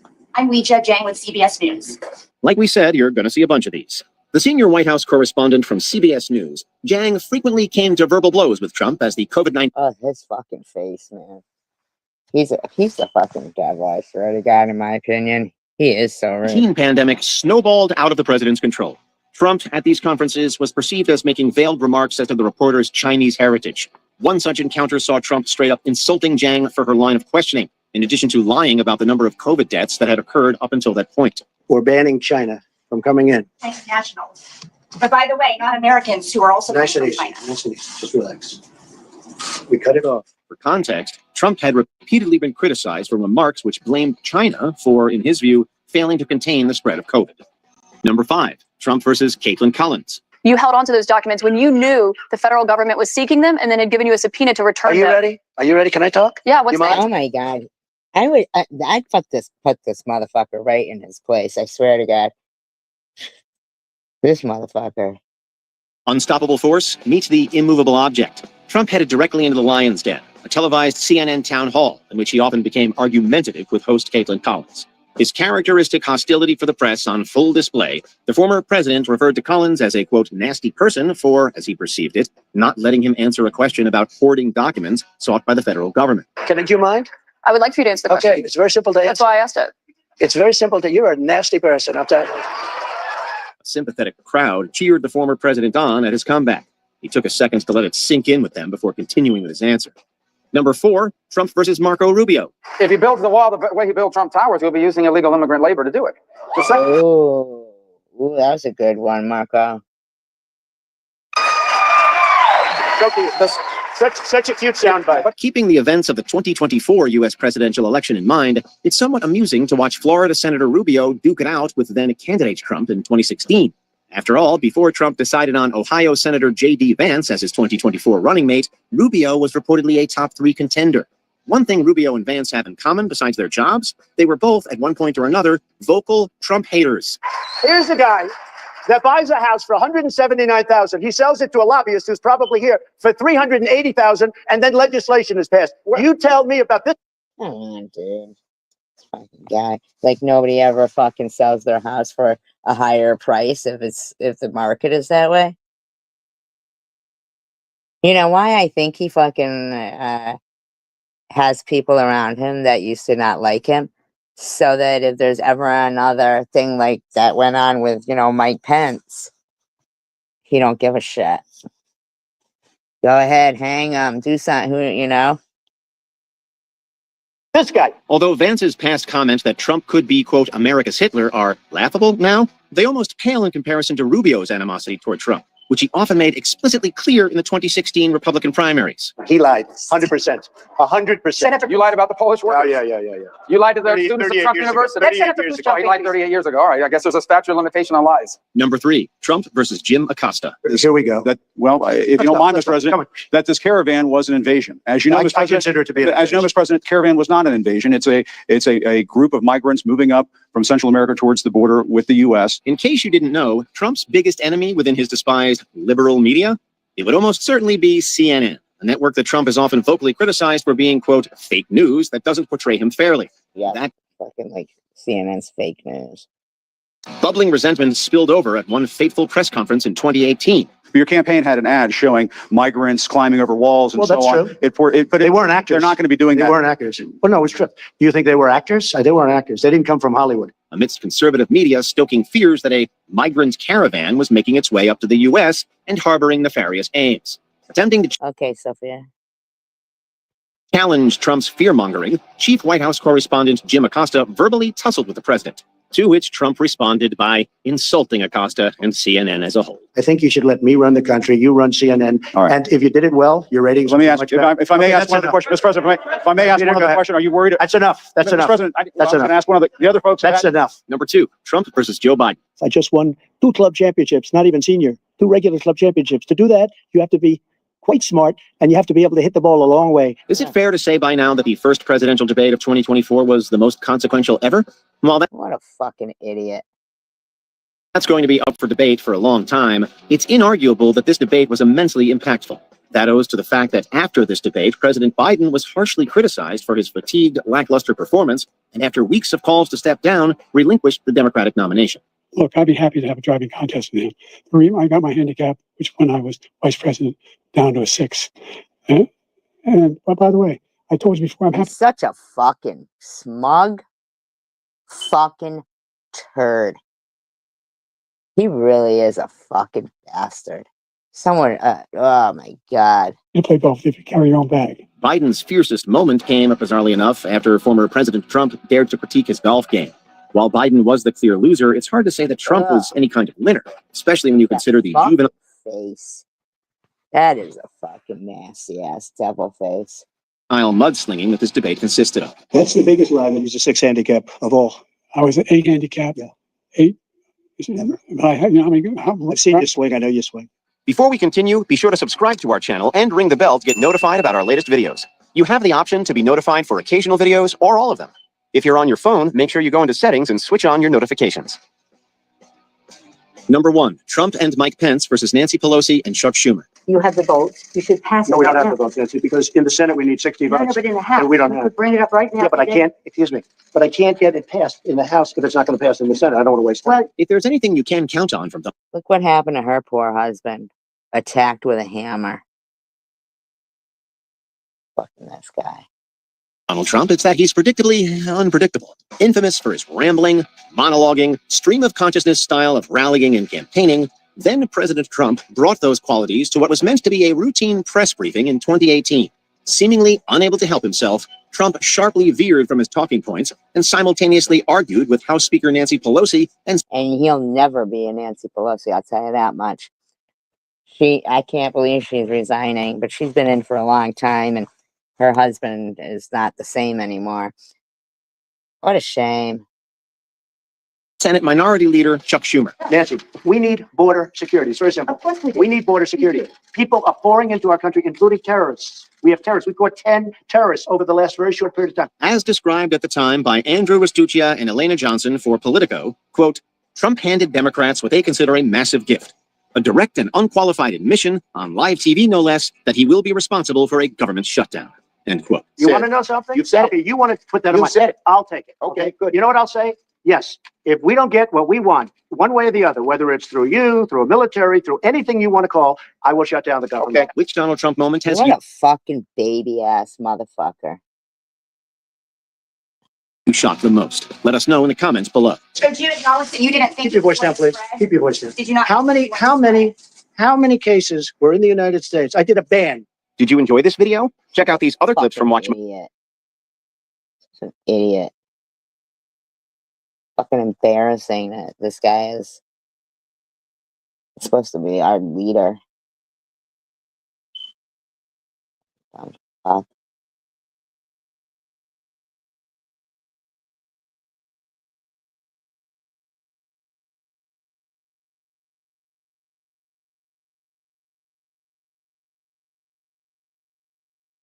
I can't believe we're stuck with that motherfucker.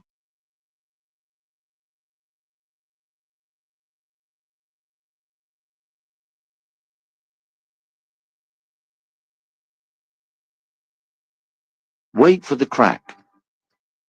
Wait for the crack. Oh my goodness. These statements have been on the field since 2020. They've run their course. Well, some of them, the Okay. and racism one has. Okay.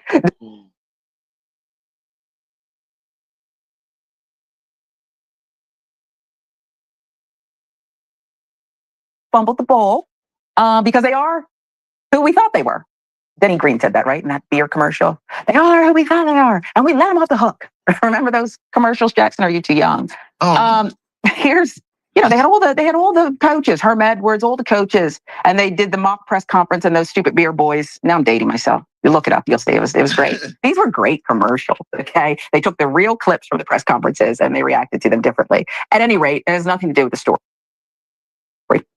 Here's the story. When the NFL made that hostage video in 2020, where Roger Goodell was in his basement saying, Black Lives Matter. Okay. If they would have panned the camera over, we would see that he was being held hostage when he said it. It wasn't true. And they lacked integrity. And now they're off the hook. The NFL doesn't have to pretend they're anti-racism anymore. They're removing the words end racism from the end zone for the Super Bowl. And it's just a coincidence. Okay. So for those of you out there who are saying that they're doing it to please Donald Trump, that's not true. That's not true. Okay. These statements have been on the field since 2020. They've run their course. Well, some of them, the end racism one has. Okay. During the championship game, the Eagles had that in their end zone. The Chiefs had something like, choose love. That one's still. I can't believe we are paying for that motherfucker, that rich motherfucker, to go to the fucking Super Bowl. Dance. Probably, unless you're a same-sex couple. That's my thought. That's not what it's not going to be accompanied by a rainbow flag. You got it, folks? That's not what the NFL is about. But anyway, President Donald Trump just so happened released through his administration that he's going to attend the Super Bowl. And on the same day, the NFL said, oh, by the way, we've changed the end zone signage. Again, it has nothing to do with it. They went into detail. But here's what's going on. The NFL will remove the words end racism from the end zones at Caesars Superdome in New Orleans ahead of the Super Bowl on Sunday. NFL confirming this to NBC News. Instead of he's firing everybody from the Kennedy Center too, and naming himself the chairperson. What a fucking piece of living shit he is. Stencils at the phrase "choose love." I would have followed up had I been in this press conference and said, "Will there be a rainbow flag?" And they would have probably been thrown out. And my news organization would not have stood behind me. Not this one. A mainstream one would have said, Sharon, you were warned to toe the line, and you did it again, didn't you? Any rate, Kansas City Chiefs take on the Philadelphia Eagles. Brian McCarthy said in that statement on Tuesday, again, end racism will not be in the end zone because they're just evolving. Throughout the 2024-25 season, NFL teams have advertised pro-diversity slogans at their stadiums and on their uniforms. The field stencils have been part of the league since 2020, as we mentioned. Teams have used on the field this year, vote, end racism, stop hate, and the aforementioned choose love. This is part of the NFL's inspired change, NFL spokesperson McCarthy said. Now, the league seems to be suggesting that the phrasing, again, for the Super Bowl end zone has nothing to do with President Trump's planned attendance. Instead, pointing to recent events that made the choice obvious, they say. And maybe you'll buy this. Choose love is appropriate to use as our country has endured in recent weeks wildfires in Southern California, the terrorist attack here in New Orleans, the plane and helicopter crash near our nation's capital, and the plane crash in Philadelphia. Okay, so choose love, which sounds beautiful, doesn't it? They're lying. Oh, by the way, NFL Commissioner Roger Goodell spoke ahead of the Super Bowl on the matter of diversity, saying the league's diversity initiatives do not, we want you to know this, they do not conflict with the Trump administration's anti-DEI policy. We're just business as usual. We believe in diversity. Our policies have been designed to be well within the law, well within the practice, Goodell said. There are no quotas in our system. The diversity and quotas aren't the same thing. Anyway, this is about opening that funnel and bringing the best talent into the NFL. He added that the NFL's policies are consistent with the current administration, lie, as well as the last administration, maybe. We got into diversity efforts because we felt it was the right thing for the National Football League, and we're going to continue those efforts because we've not only convinced ourselves, I think we've proven ourselves that it does. Piece of shit.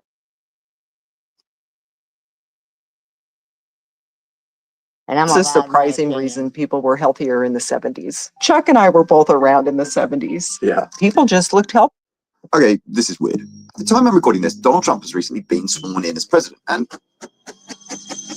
it's just bad. Look, in case it wasn't obvious from the title on the video, this is not going to be a pro-Trump video. But this is what's weird. It feels like Trump's opponents have just given up. So obviously Democrats lost, despite all their hopes. And not only did they lose, they lost across the board. But this feels like more than just an election victory. We've also seen the tech leaders supporting Trump, Facebook appeasing him, media organizations caving into his lawsuits, and everyone from Walmart to McDonald's scrapping diversity programs. Commentators have described it as changes in the vibes, or the great vibe shift, a psychic Crazy. landslide, with American culture primed to turn decisively to the right. The response to all this from Democrats and the left has been weak. Democrats describe themselves as exhausted and demoralized, and it's all a big contrast to the resistance and all the marches that followed Trump's first-term victory in 2016. The feeling on the left seems to be that Trump's power, his agenda, his politics is overwhelming, and that this is just a new, almost permanent reality we're going to have to deal with. This, I think, is a mistaken point of view that overestimates his power and chances of success. And in this video, I want to explain why. In the news generally, and especially right now, there's so much noise and confusion. And so on this channel, I try and share concepts from political science, economics, and elsewhere that best explain how the world works at a deeper level, the ideas that explain the news. And so in this video, I'm going to share 5 such concepts and explain how. It is not fair. All right. Have a good day, Sophia. It is not fair that with all the protests and everything that's going on,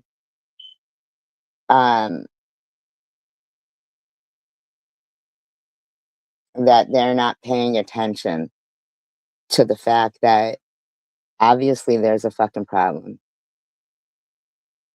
How they show Trump will fail. Okay, point 1. Everything changes in politics. So something I've noticed in all the years I've been covering politics in the news is that there are moments when a person or a party's power just feels overwhelming, and it just never lasts. Right now, Donald Trump feels invincible, full of confidence and momentum, but this will change because, as I say, everything changes in politics. In 1964, President Lyndon B. Johnson won a landslide victory. 4 years later, he didn't even He's comparing him to real politicians. When Donald Trump first announced that he would appoint the world's richest man, Elon Musk, as head of a new Department of Government Efficiency, or DOGE, there was an open question as to exactly how much power and influence Musk would wield in Washington, D.C. It could have been an arm's-length body tasked only with making recommendations to Congress on where to cut spending, but it has turned out to be something very different. At Trump's pleasure, Musk and his team have played. I can't stand that guy, man. I cannot stand this guy. Place themselves at the heart of a new administration with almost unprecedented power, gaining access to crucial systems, ousting staff, and even working to shutter entire agencies. The upheaval Musk is bringing has been likened to his takeover of Twitter, only on a much larger scale and with a very different beast, the US government. So in this video, we're going to take a look at what... I can't believe that it's just being ignored, you know? I mean, oh yeah, they're doing this, they're doing that, but they're still ignoring whatever, you know, whatever's being told to them that they can't do and still doing it. DOGE is, what Musk is doing and why, if it's all legal, and whether anyone can or will stop him.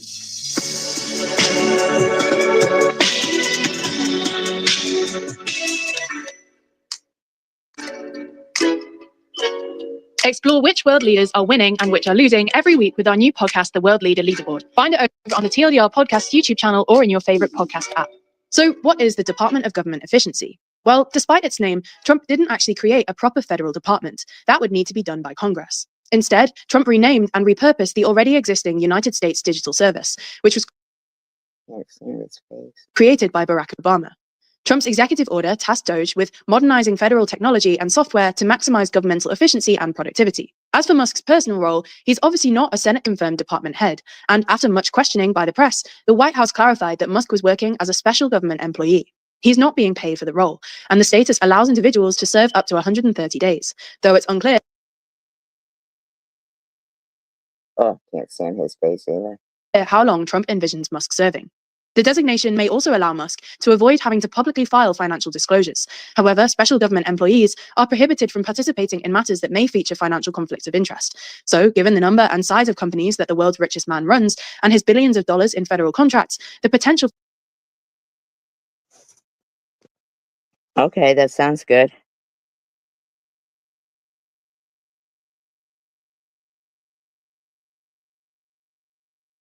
for conflicts of interest is huge.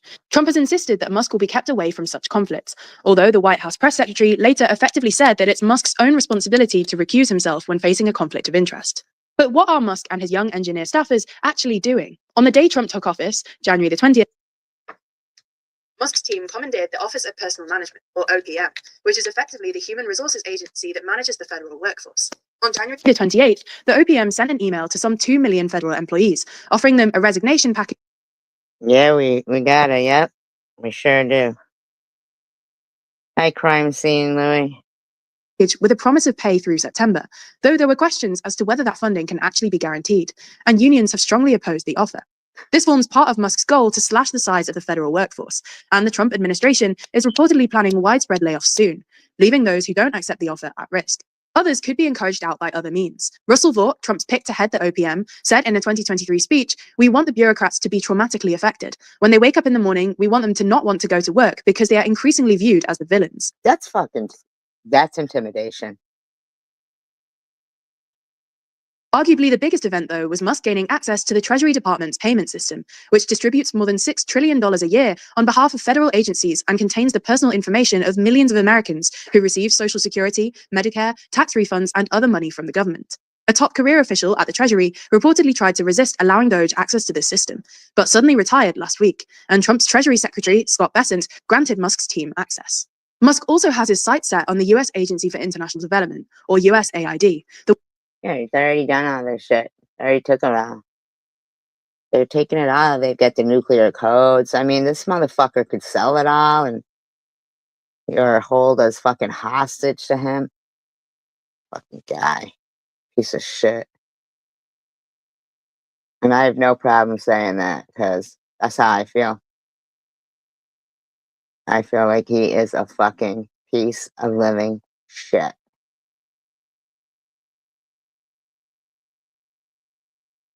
A piece of fucking living shit.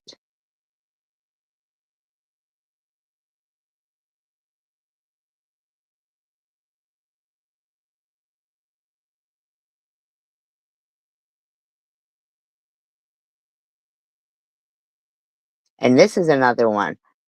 This woman, I don't know why. Check this out. This chocolate literally fragments fat cells. I don't know why this woman has not fucking been, because they're losing weight too fast and it might not. moron. Witness interviews, but not just those. There's more.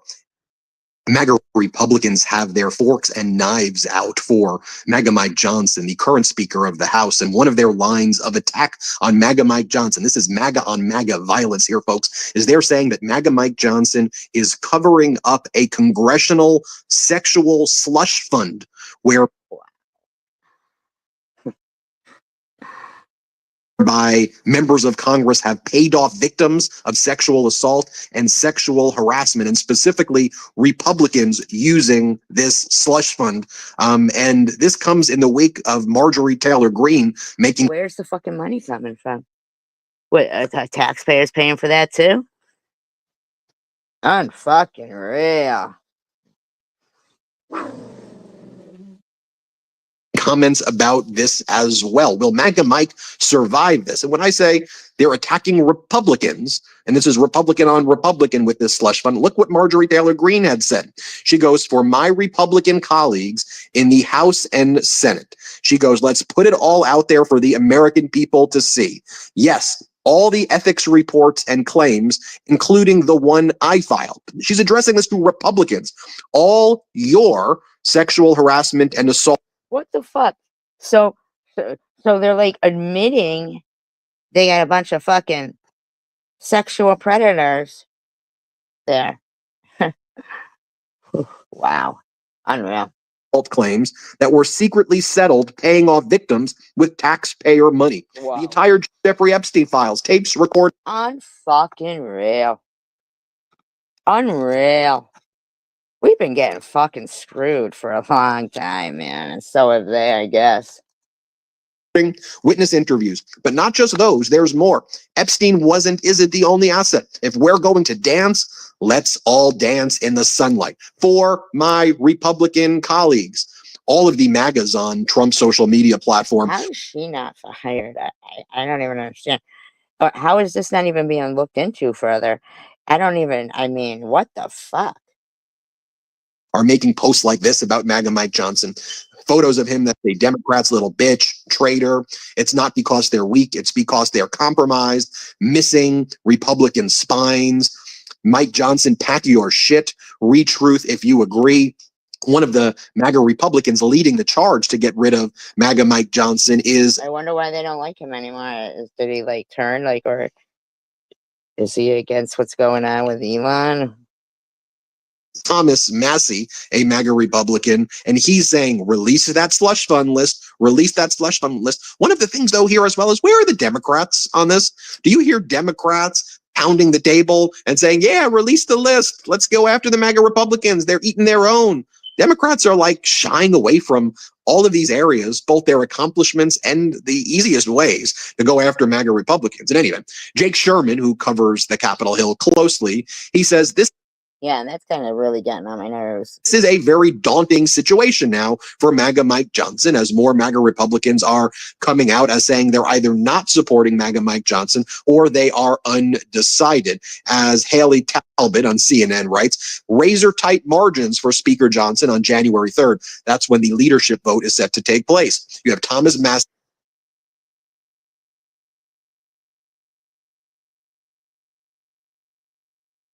What do you mean he's an actor? Is a no.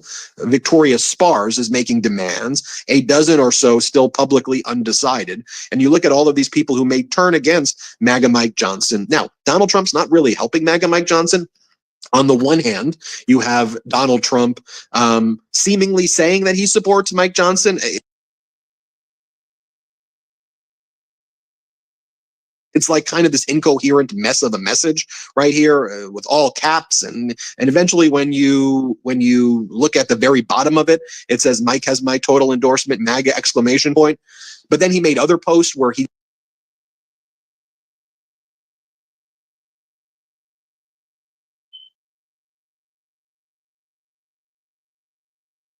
I want to know where this slush fund comes from. has been very critical that MAGA Mike has not removed the debt ceiling, and that Republicans refuse to get rid of the debt ceiling because Trump wants to implement his Project 2025 agenda, and that's going to increase our deficit massively.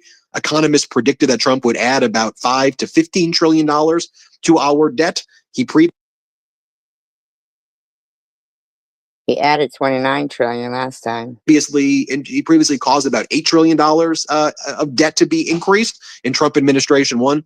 My view is it's probably going to be closer to 25 to 30 trillion. It's my opinion, because I think Trump's going to cause a lot more debt to be incurred. That's just what he's always done historically with his businesses. So I think he's going to do that. But he seemed to be critical of MAGA Mike. Where's this slush fund coming from? There, and Republicans keep getting in their own way. Now, the question becomes, what happens on January 3rd if the MAGA Republicans don't pick a speaker? Is that now going to delay the certification on January 6th? Could you imagine these MAGA Republicans getting in their own way and causing a delay in this?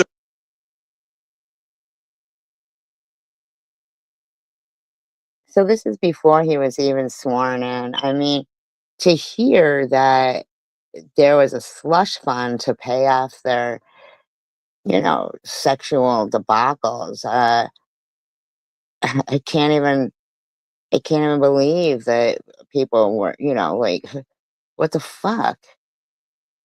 Like, what the fuck?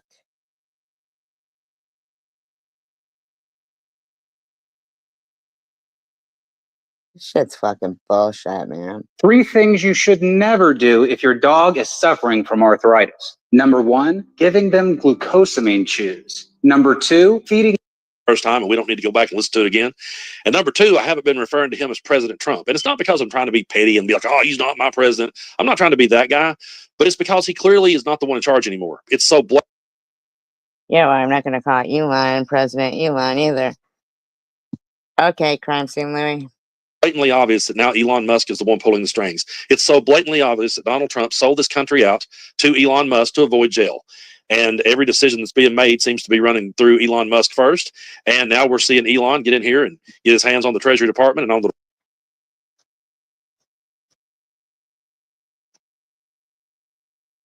Department of Education and everything that he can possibly touch. And meanwhile, they're painting this as Elon's finding all this corruption. Elon's going to stop all the corruption. That's the way that they're painting it. So Elon, after years of warning us about unelected officials, is now the unelected official in charge. And after years of hearing Republicans warn about oligarchs and warn about billionaires controlling the government, they turned over the government to a billionaire. But yeah, there's got to be a fucking reason, because I mean, I've never seen anything like it. I want to roll this clip from Fox News because this is going to set the premise for the rest of the video. I want you to pay close attention when the Democrats were blocked from entering the Department of Education. Pay close attention to the way Fox News is spinning this, the headline at the bottom. Take a look. We're allowed in there. So a private security contractor Do you know who is members of blocking Congress are? members of Congress. Maybe you don't understand. Do you A private understand who security members of Congress contractor are? is making the decision to block members of Congress from a public access entrance. Yeah, notice it's Dems and Bush Department of Education. That's the way they're painting it, because for years now, the Republican Party has been painting the Democrats as the absolute most evil force in America. That's the way that they. Yeah, they do. And when I hear people go on and on, like when I was in that live stream the other day, and it was, you know, some fucking idiot woman, and she kept talking about, you know, how bad the school systems were and the public school systems, and like they were like jail cells and no sunlight. And I'm like, you know, like what the fuck? And that's not how I recollect, you know, when my daughter was going to school. So I said something. I said, I don't know where you guys are sending your kids to school, but my daughter did very well in school and everything. She goes, well, just because your daughter has a good memory. Like, are you fucking kidding me, bitch? Who the fuck are you insulting? You know? They paint us. They have absolutely mastered the straw man argument to a T. They knew exactly how to vilify us and demonize us. They don't actually have any new ideas. That's the whole thing. They don't actually have new ideas. They don't actually have policy. What they have is demonizing of Democrats and their policies, tearing that down. And that's why that it does us no good to point out the morals or the values of Trump's cabinet picks. It also does us no good, I've said this several times, to point out that they're not qualified. That's kind of the whole point. Why does it do us no good? I mean,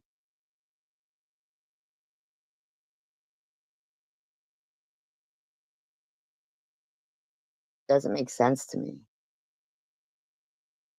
There to destroy, and they're there to dismantle. And they've done a really good job of convincing people that it was Democrats that caused all of these problems. You know, the funniest part to me about this whole thing is they're sitting there going, look at the Democrats ambushing the Department of Education. Elon's in there. He's cutting out all this corruption. Do they not realize that our budget passes through the House anyway, and Republicans lead that, and they voted on it too?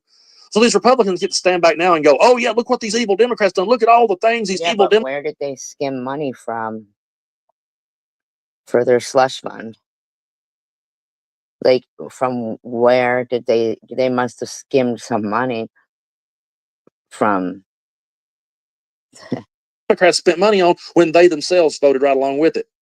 They're not the saints in the story at all. This is another way of them gaslighting, and it's another way of them demonizing Democrats, because they're not the party of ideas. They're the party of destroy everything, blame it on the Democrats. And as they destroy the stuff and it begins to affect people, they'll still blame it on Democrats, and their crowd will lap it up, because that's the message they've been preaching for so long. But luckily here in Tennessee, we've got a couple of sane people. Some of us try to be anyway. And We have two lawmakers who have introduced the Stop Elon Act. So I want to read this here to you. And again, thank you so much for supporting what it is that I do here on the channel. If you haven't already, be sure to hit that subscribe button, hit the like, get on in this conversation if you want to. If not, I totally understand. Leave a blue heart. It just helps to boost them in the algorithm. But here we go. The Stop Elon Act introduced by Tennessee lawmakers. This is coming to you from WSMV. So by then will be too late. a pair of national Democrats say the act comes in response to reports that Elon Musk accessed the U.S. Treasury Department's federal payment system. Two Tennessee lawmakers have introduced the Stop Elon Act, which they say aims to hold people accountable for unlawfully interfering with the distribution of government benefits that families rely on. And that's pretty much the whole point here, folks. I'm a little concerned about him having the nuclear codes. Senator Jeff Yarborough from Nashville and Jason Powell from Nashville, both Democrats, introduced the act, which is also called Shielding Tennesseans from Oligarchs' Power and Eliminating Lawless Obstruction of Necessities Act. If passed, it would create a new offense of interfering with a person's receipt of a loan, grant, or financial assistance that the person or entity is lawfully entitled to receive from any level of government. According to the bill, this offense would be... Then Trump better not go fucking golfing anymore. On our dime. Be punished as theft and authorize the victim to bring a civil action to recover funds lost. This includes a potential loss of Social Security payments, Medicare benefits, grants, and other financial You know how much that would cost? A person who's fucking lost all their fucking financial stuff and their insurance and everything, and the way rents are now, they can't afford an attorney. They can't afford an attorney. And at the end of the day, like, if the guy's got our fucking nuclear codes, that's just not about people who's receiving, you know, financial aid. That's about the country's safety. What the fuck is going on here? This country is like, the majority of people are just like, oh, well, if we get nuked, we get nuked. He's doing everything. He's making changes. Making changes. For the first time in 40 fucking years, we got to be afraid again of somebody who's hitting a button. Distributions. The pair of Nashville Democrats say this act comes in response to reports that Elon Musk accessed the U.S. Treasury Department's federal payment system. If Elon Musk illegally hurts Tennesseans, he should go to jail regardless of being a trillionaire or whatever, and regardless of whether he's got a permission slip from the president. This is Jar. I don't even know why the fuck we even have that fucking moron in as president. Bro talking, by the way. Whether through malice or incompetence, if he unlawfully blocks our citizens from getting their Social Security checks or reimbursement from Medicaid or Medicare, his vast wealth should be on the table to compensate the people who get hurt. We may not get bipartisan support this week, while our more partisan colleagues are enjoying the sugar high of shuttering DIA programs and picking out vacation spots in God. Okay, but here's the thing. Before January 6th, you know, a couple of weeks ago, that dumb bitch, Marjorie Taylor Greene, is talking about a slush fund that the taxpayers pay for to pay people off that they've sexually harassed. And we're paying for it. There's lots of things on the table right now, but I'll be fucking damned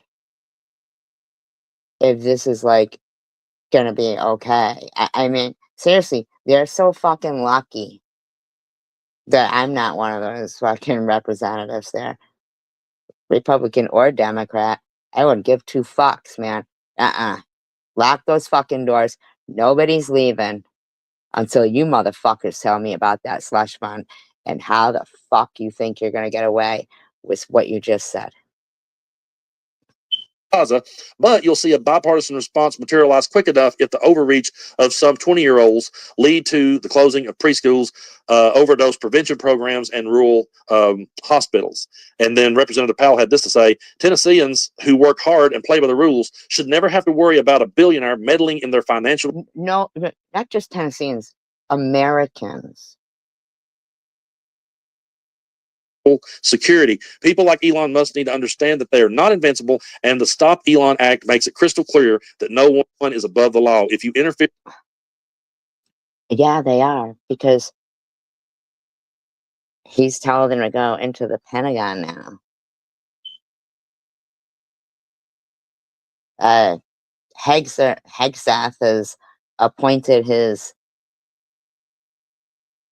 wife beating and child abusing friend. I mean, what the fuck? with a person's rightful benefits, you will be held accountable. And again, there's going to be the people out there. I can hear them screaming in the comment section now, but that ain't what Elon's trying to do, man. Elon's trying to uncover all the corruption. The Democrats are the one that did all this. So tell me again that you don't know how government works. Tell me. We haven't seen one motherfucking receipt that he's found anything like that. Again, that you don't understand how the system works. You honestly think that the Democrats are the only ones that ever voted on these spending bills, or the only ones that had anything to do with it, with a Republican-led House? It just goes to show how people have truly been brainwashed. And I really hate using that word because it gets thrown at me every day. I get accused of brainwashed if you don't have a brain. When some dumb motherfucker says clean coal is, take the car, you mine the coal and then you clean it, is our fucking president. That's a fucking problem right there. of being brainwashed, and I guess that's something we'll always be saying back to each other. Can you imagine what smart people feel like knowing that this motherfucker is just running, steamrolling over us, smart people, while he's sitting there cleaning coal? But for years, they have just went out of their way to demonize the Democratic Party, and now I feel as though they've done such a damn good bang-up job. They got Donald Trump reelected, and then he handed the keys to Elon Musk, and they're all cool with it because Elon did it. And as long as you say you're fighting the Democrats, then you can actually get anything you want to over. I was talking with my good buddy Superman Todd, who I follow over on TikTok. We talk about every day.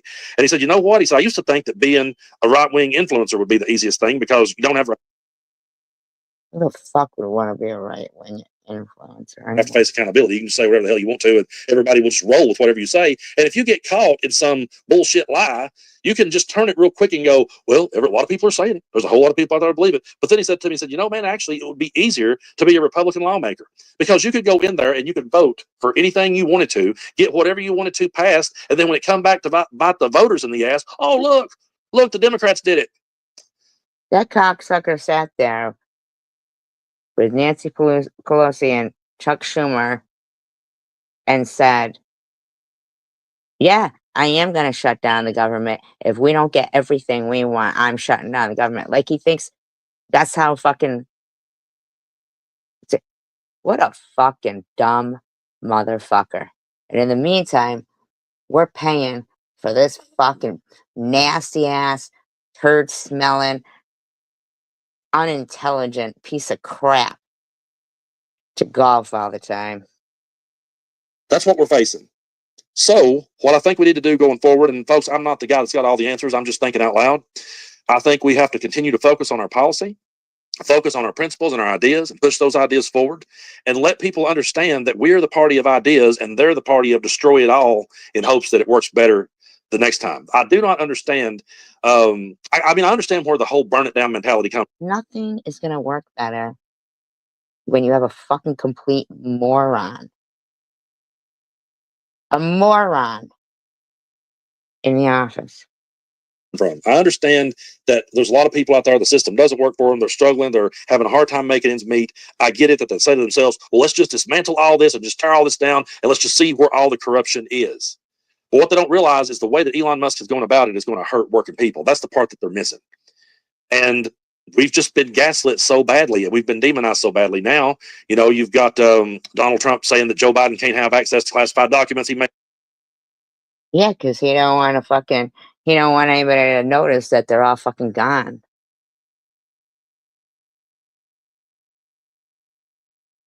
I can't believe this, man. This is way more than that stupid fucker.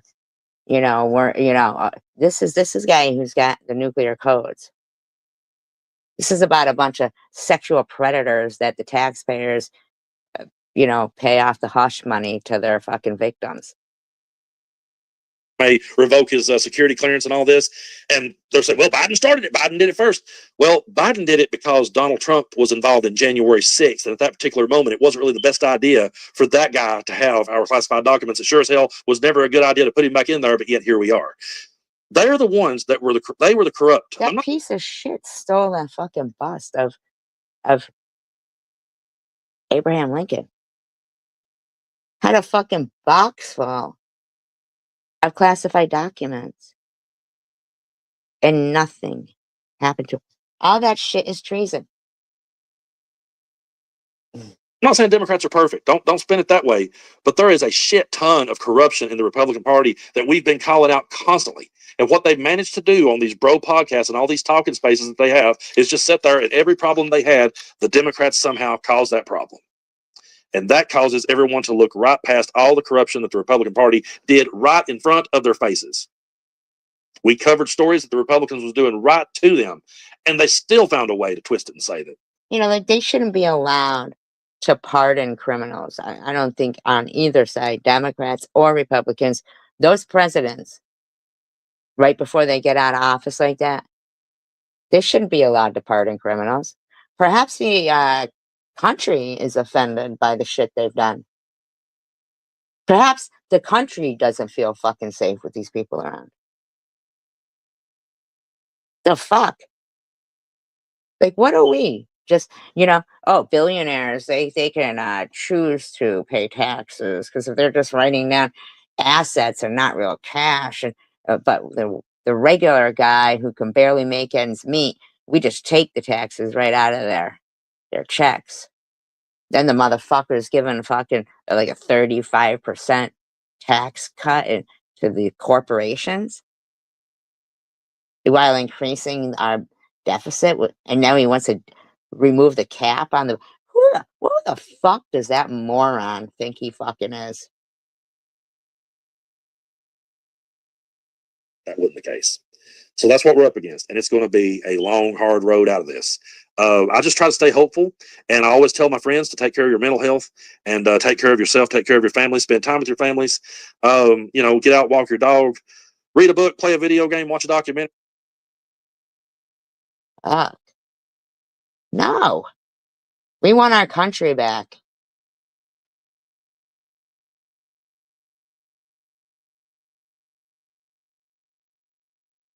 We want our fucking country back.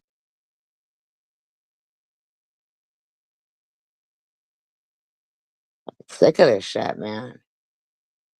3 years without my favorite dessert or snack because of diabetes. Now I eat whatever I want, guilt-free. I got full faith of him. He's not going to do anything unless we give him approval. Like, this is some bullshit right here. Oh, they're not going to touch your Social Security. That's our fucking money. So you just robbed us. Just fucking robbed us. Look, all the money we pay into taxes, all the money, the Social Security, the trust fund, all of those baby boomers that have been paying into Social Security for the last few decades. You got that $2.7 trillion trust fund, and he has basically access to all of it.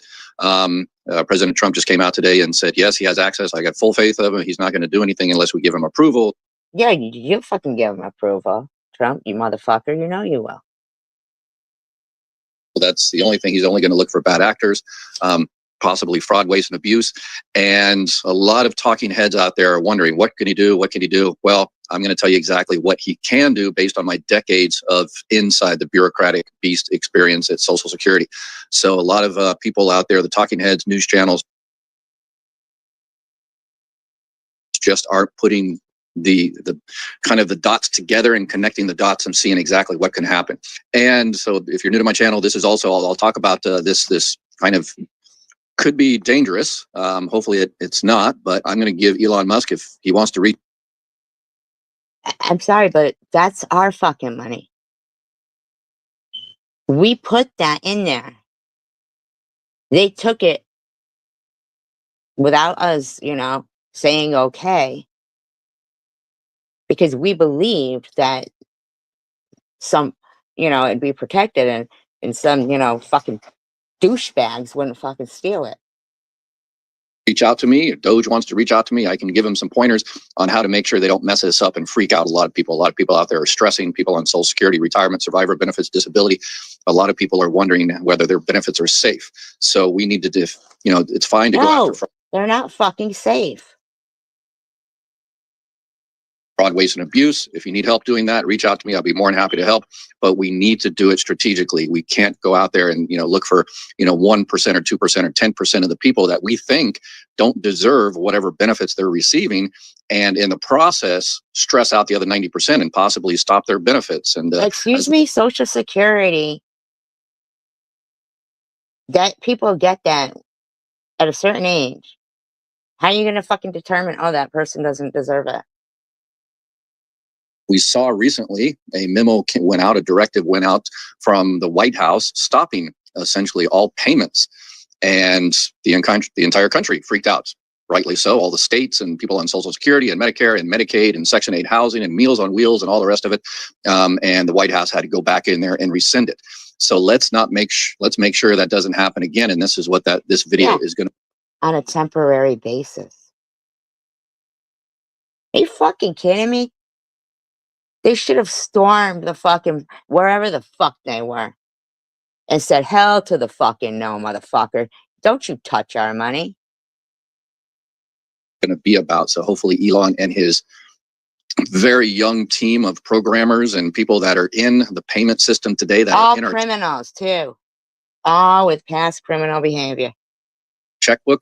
Hopefully you're watching this. I guess there's a bunch of 20 or 30 years old that are in charge of this. No, 19 yeah, to 25. Really, 19 to 25. They need to be very, very careful before you push any buttons. Okay, so let's go down there. So what does he have? President Trump said he just has the names of the bad actors and stuff. No, he's got everybody's name. He's got, and we're going to kind of focus on Social Security here today. He's got the names of who receives retirement benefits, disability benefits, Medicare, Medicaid, survivor benefits, all the rest. Some fucking loser doing a Nazi salute has all of our information. Who isn't even here legally. He came here on a work visa and then never worked. A school visa, sorry, and then didn't go to school. He's not they don't even pay taxes, these motherfuckers. Rest of it. He knows how much your benefits are because he's got the checkbook. He knows exactly why you're receiving those benefits, whether it's because of survivor benefits or disability benefits or spouse benefits or whatever the case may be. What the fuck does he know or care?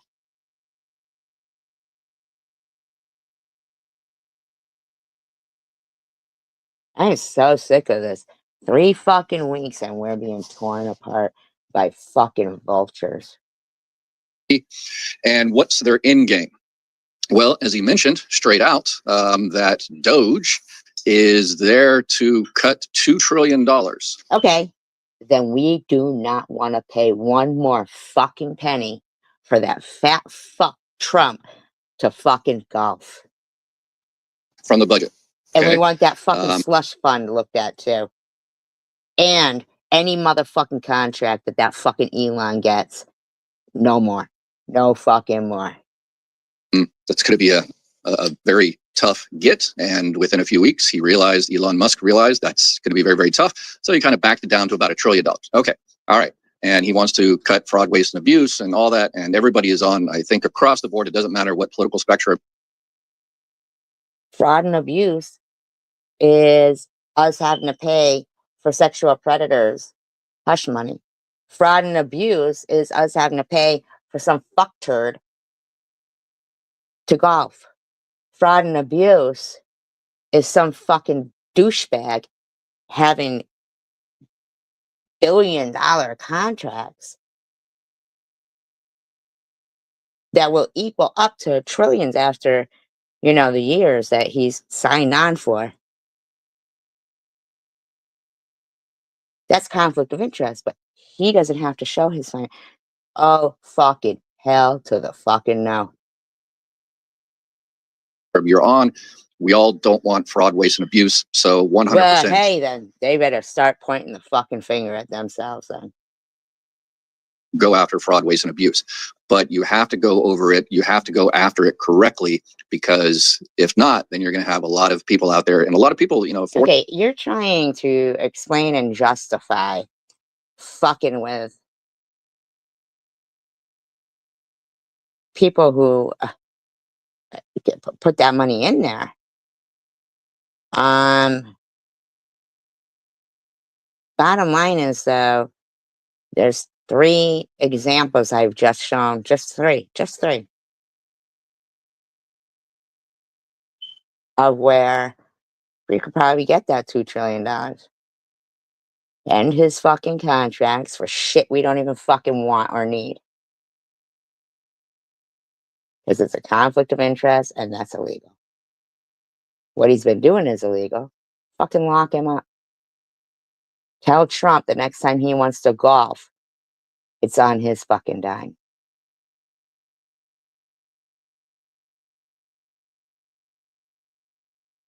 Tell him that the Secret Service will stay in cheaper motels, hotels. They're not paying $1,000 a fucking night anymore in his resort, so he can make, $1.9 trillion by the end of. That's what he made after the last president, just off his golf trips.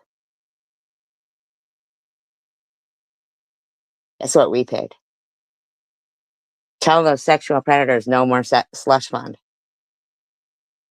That's 3 ways right there. I mean, you probably get that $2 trillion right there.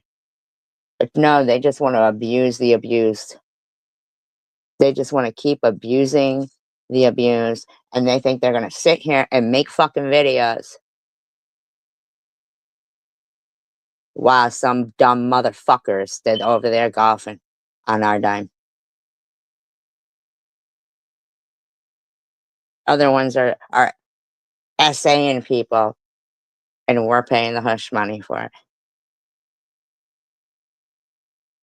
Then some other dumb motherfucker has got contracts for some shit that he's not even making. He's not even fulfilling the contracts.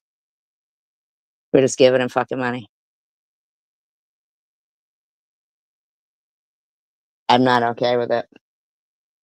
You can talk till you're fucking blue in the face, buddy. I'm no fucking genius, but I know what I just heard. Those are 3 things. You could start making, Biden was trying to pass the billionaires tax because those fuckers don't even have to pay tax. Don't even have to fucking pay tax.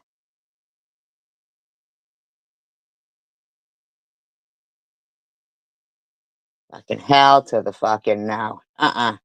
No, the fraud and abuse is coming from the ones that are pointing the fucking fingers. And that's a fact.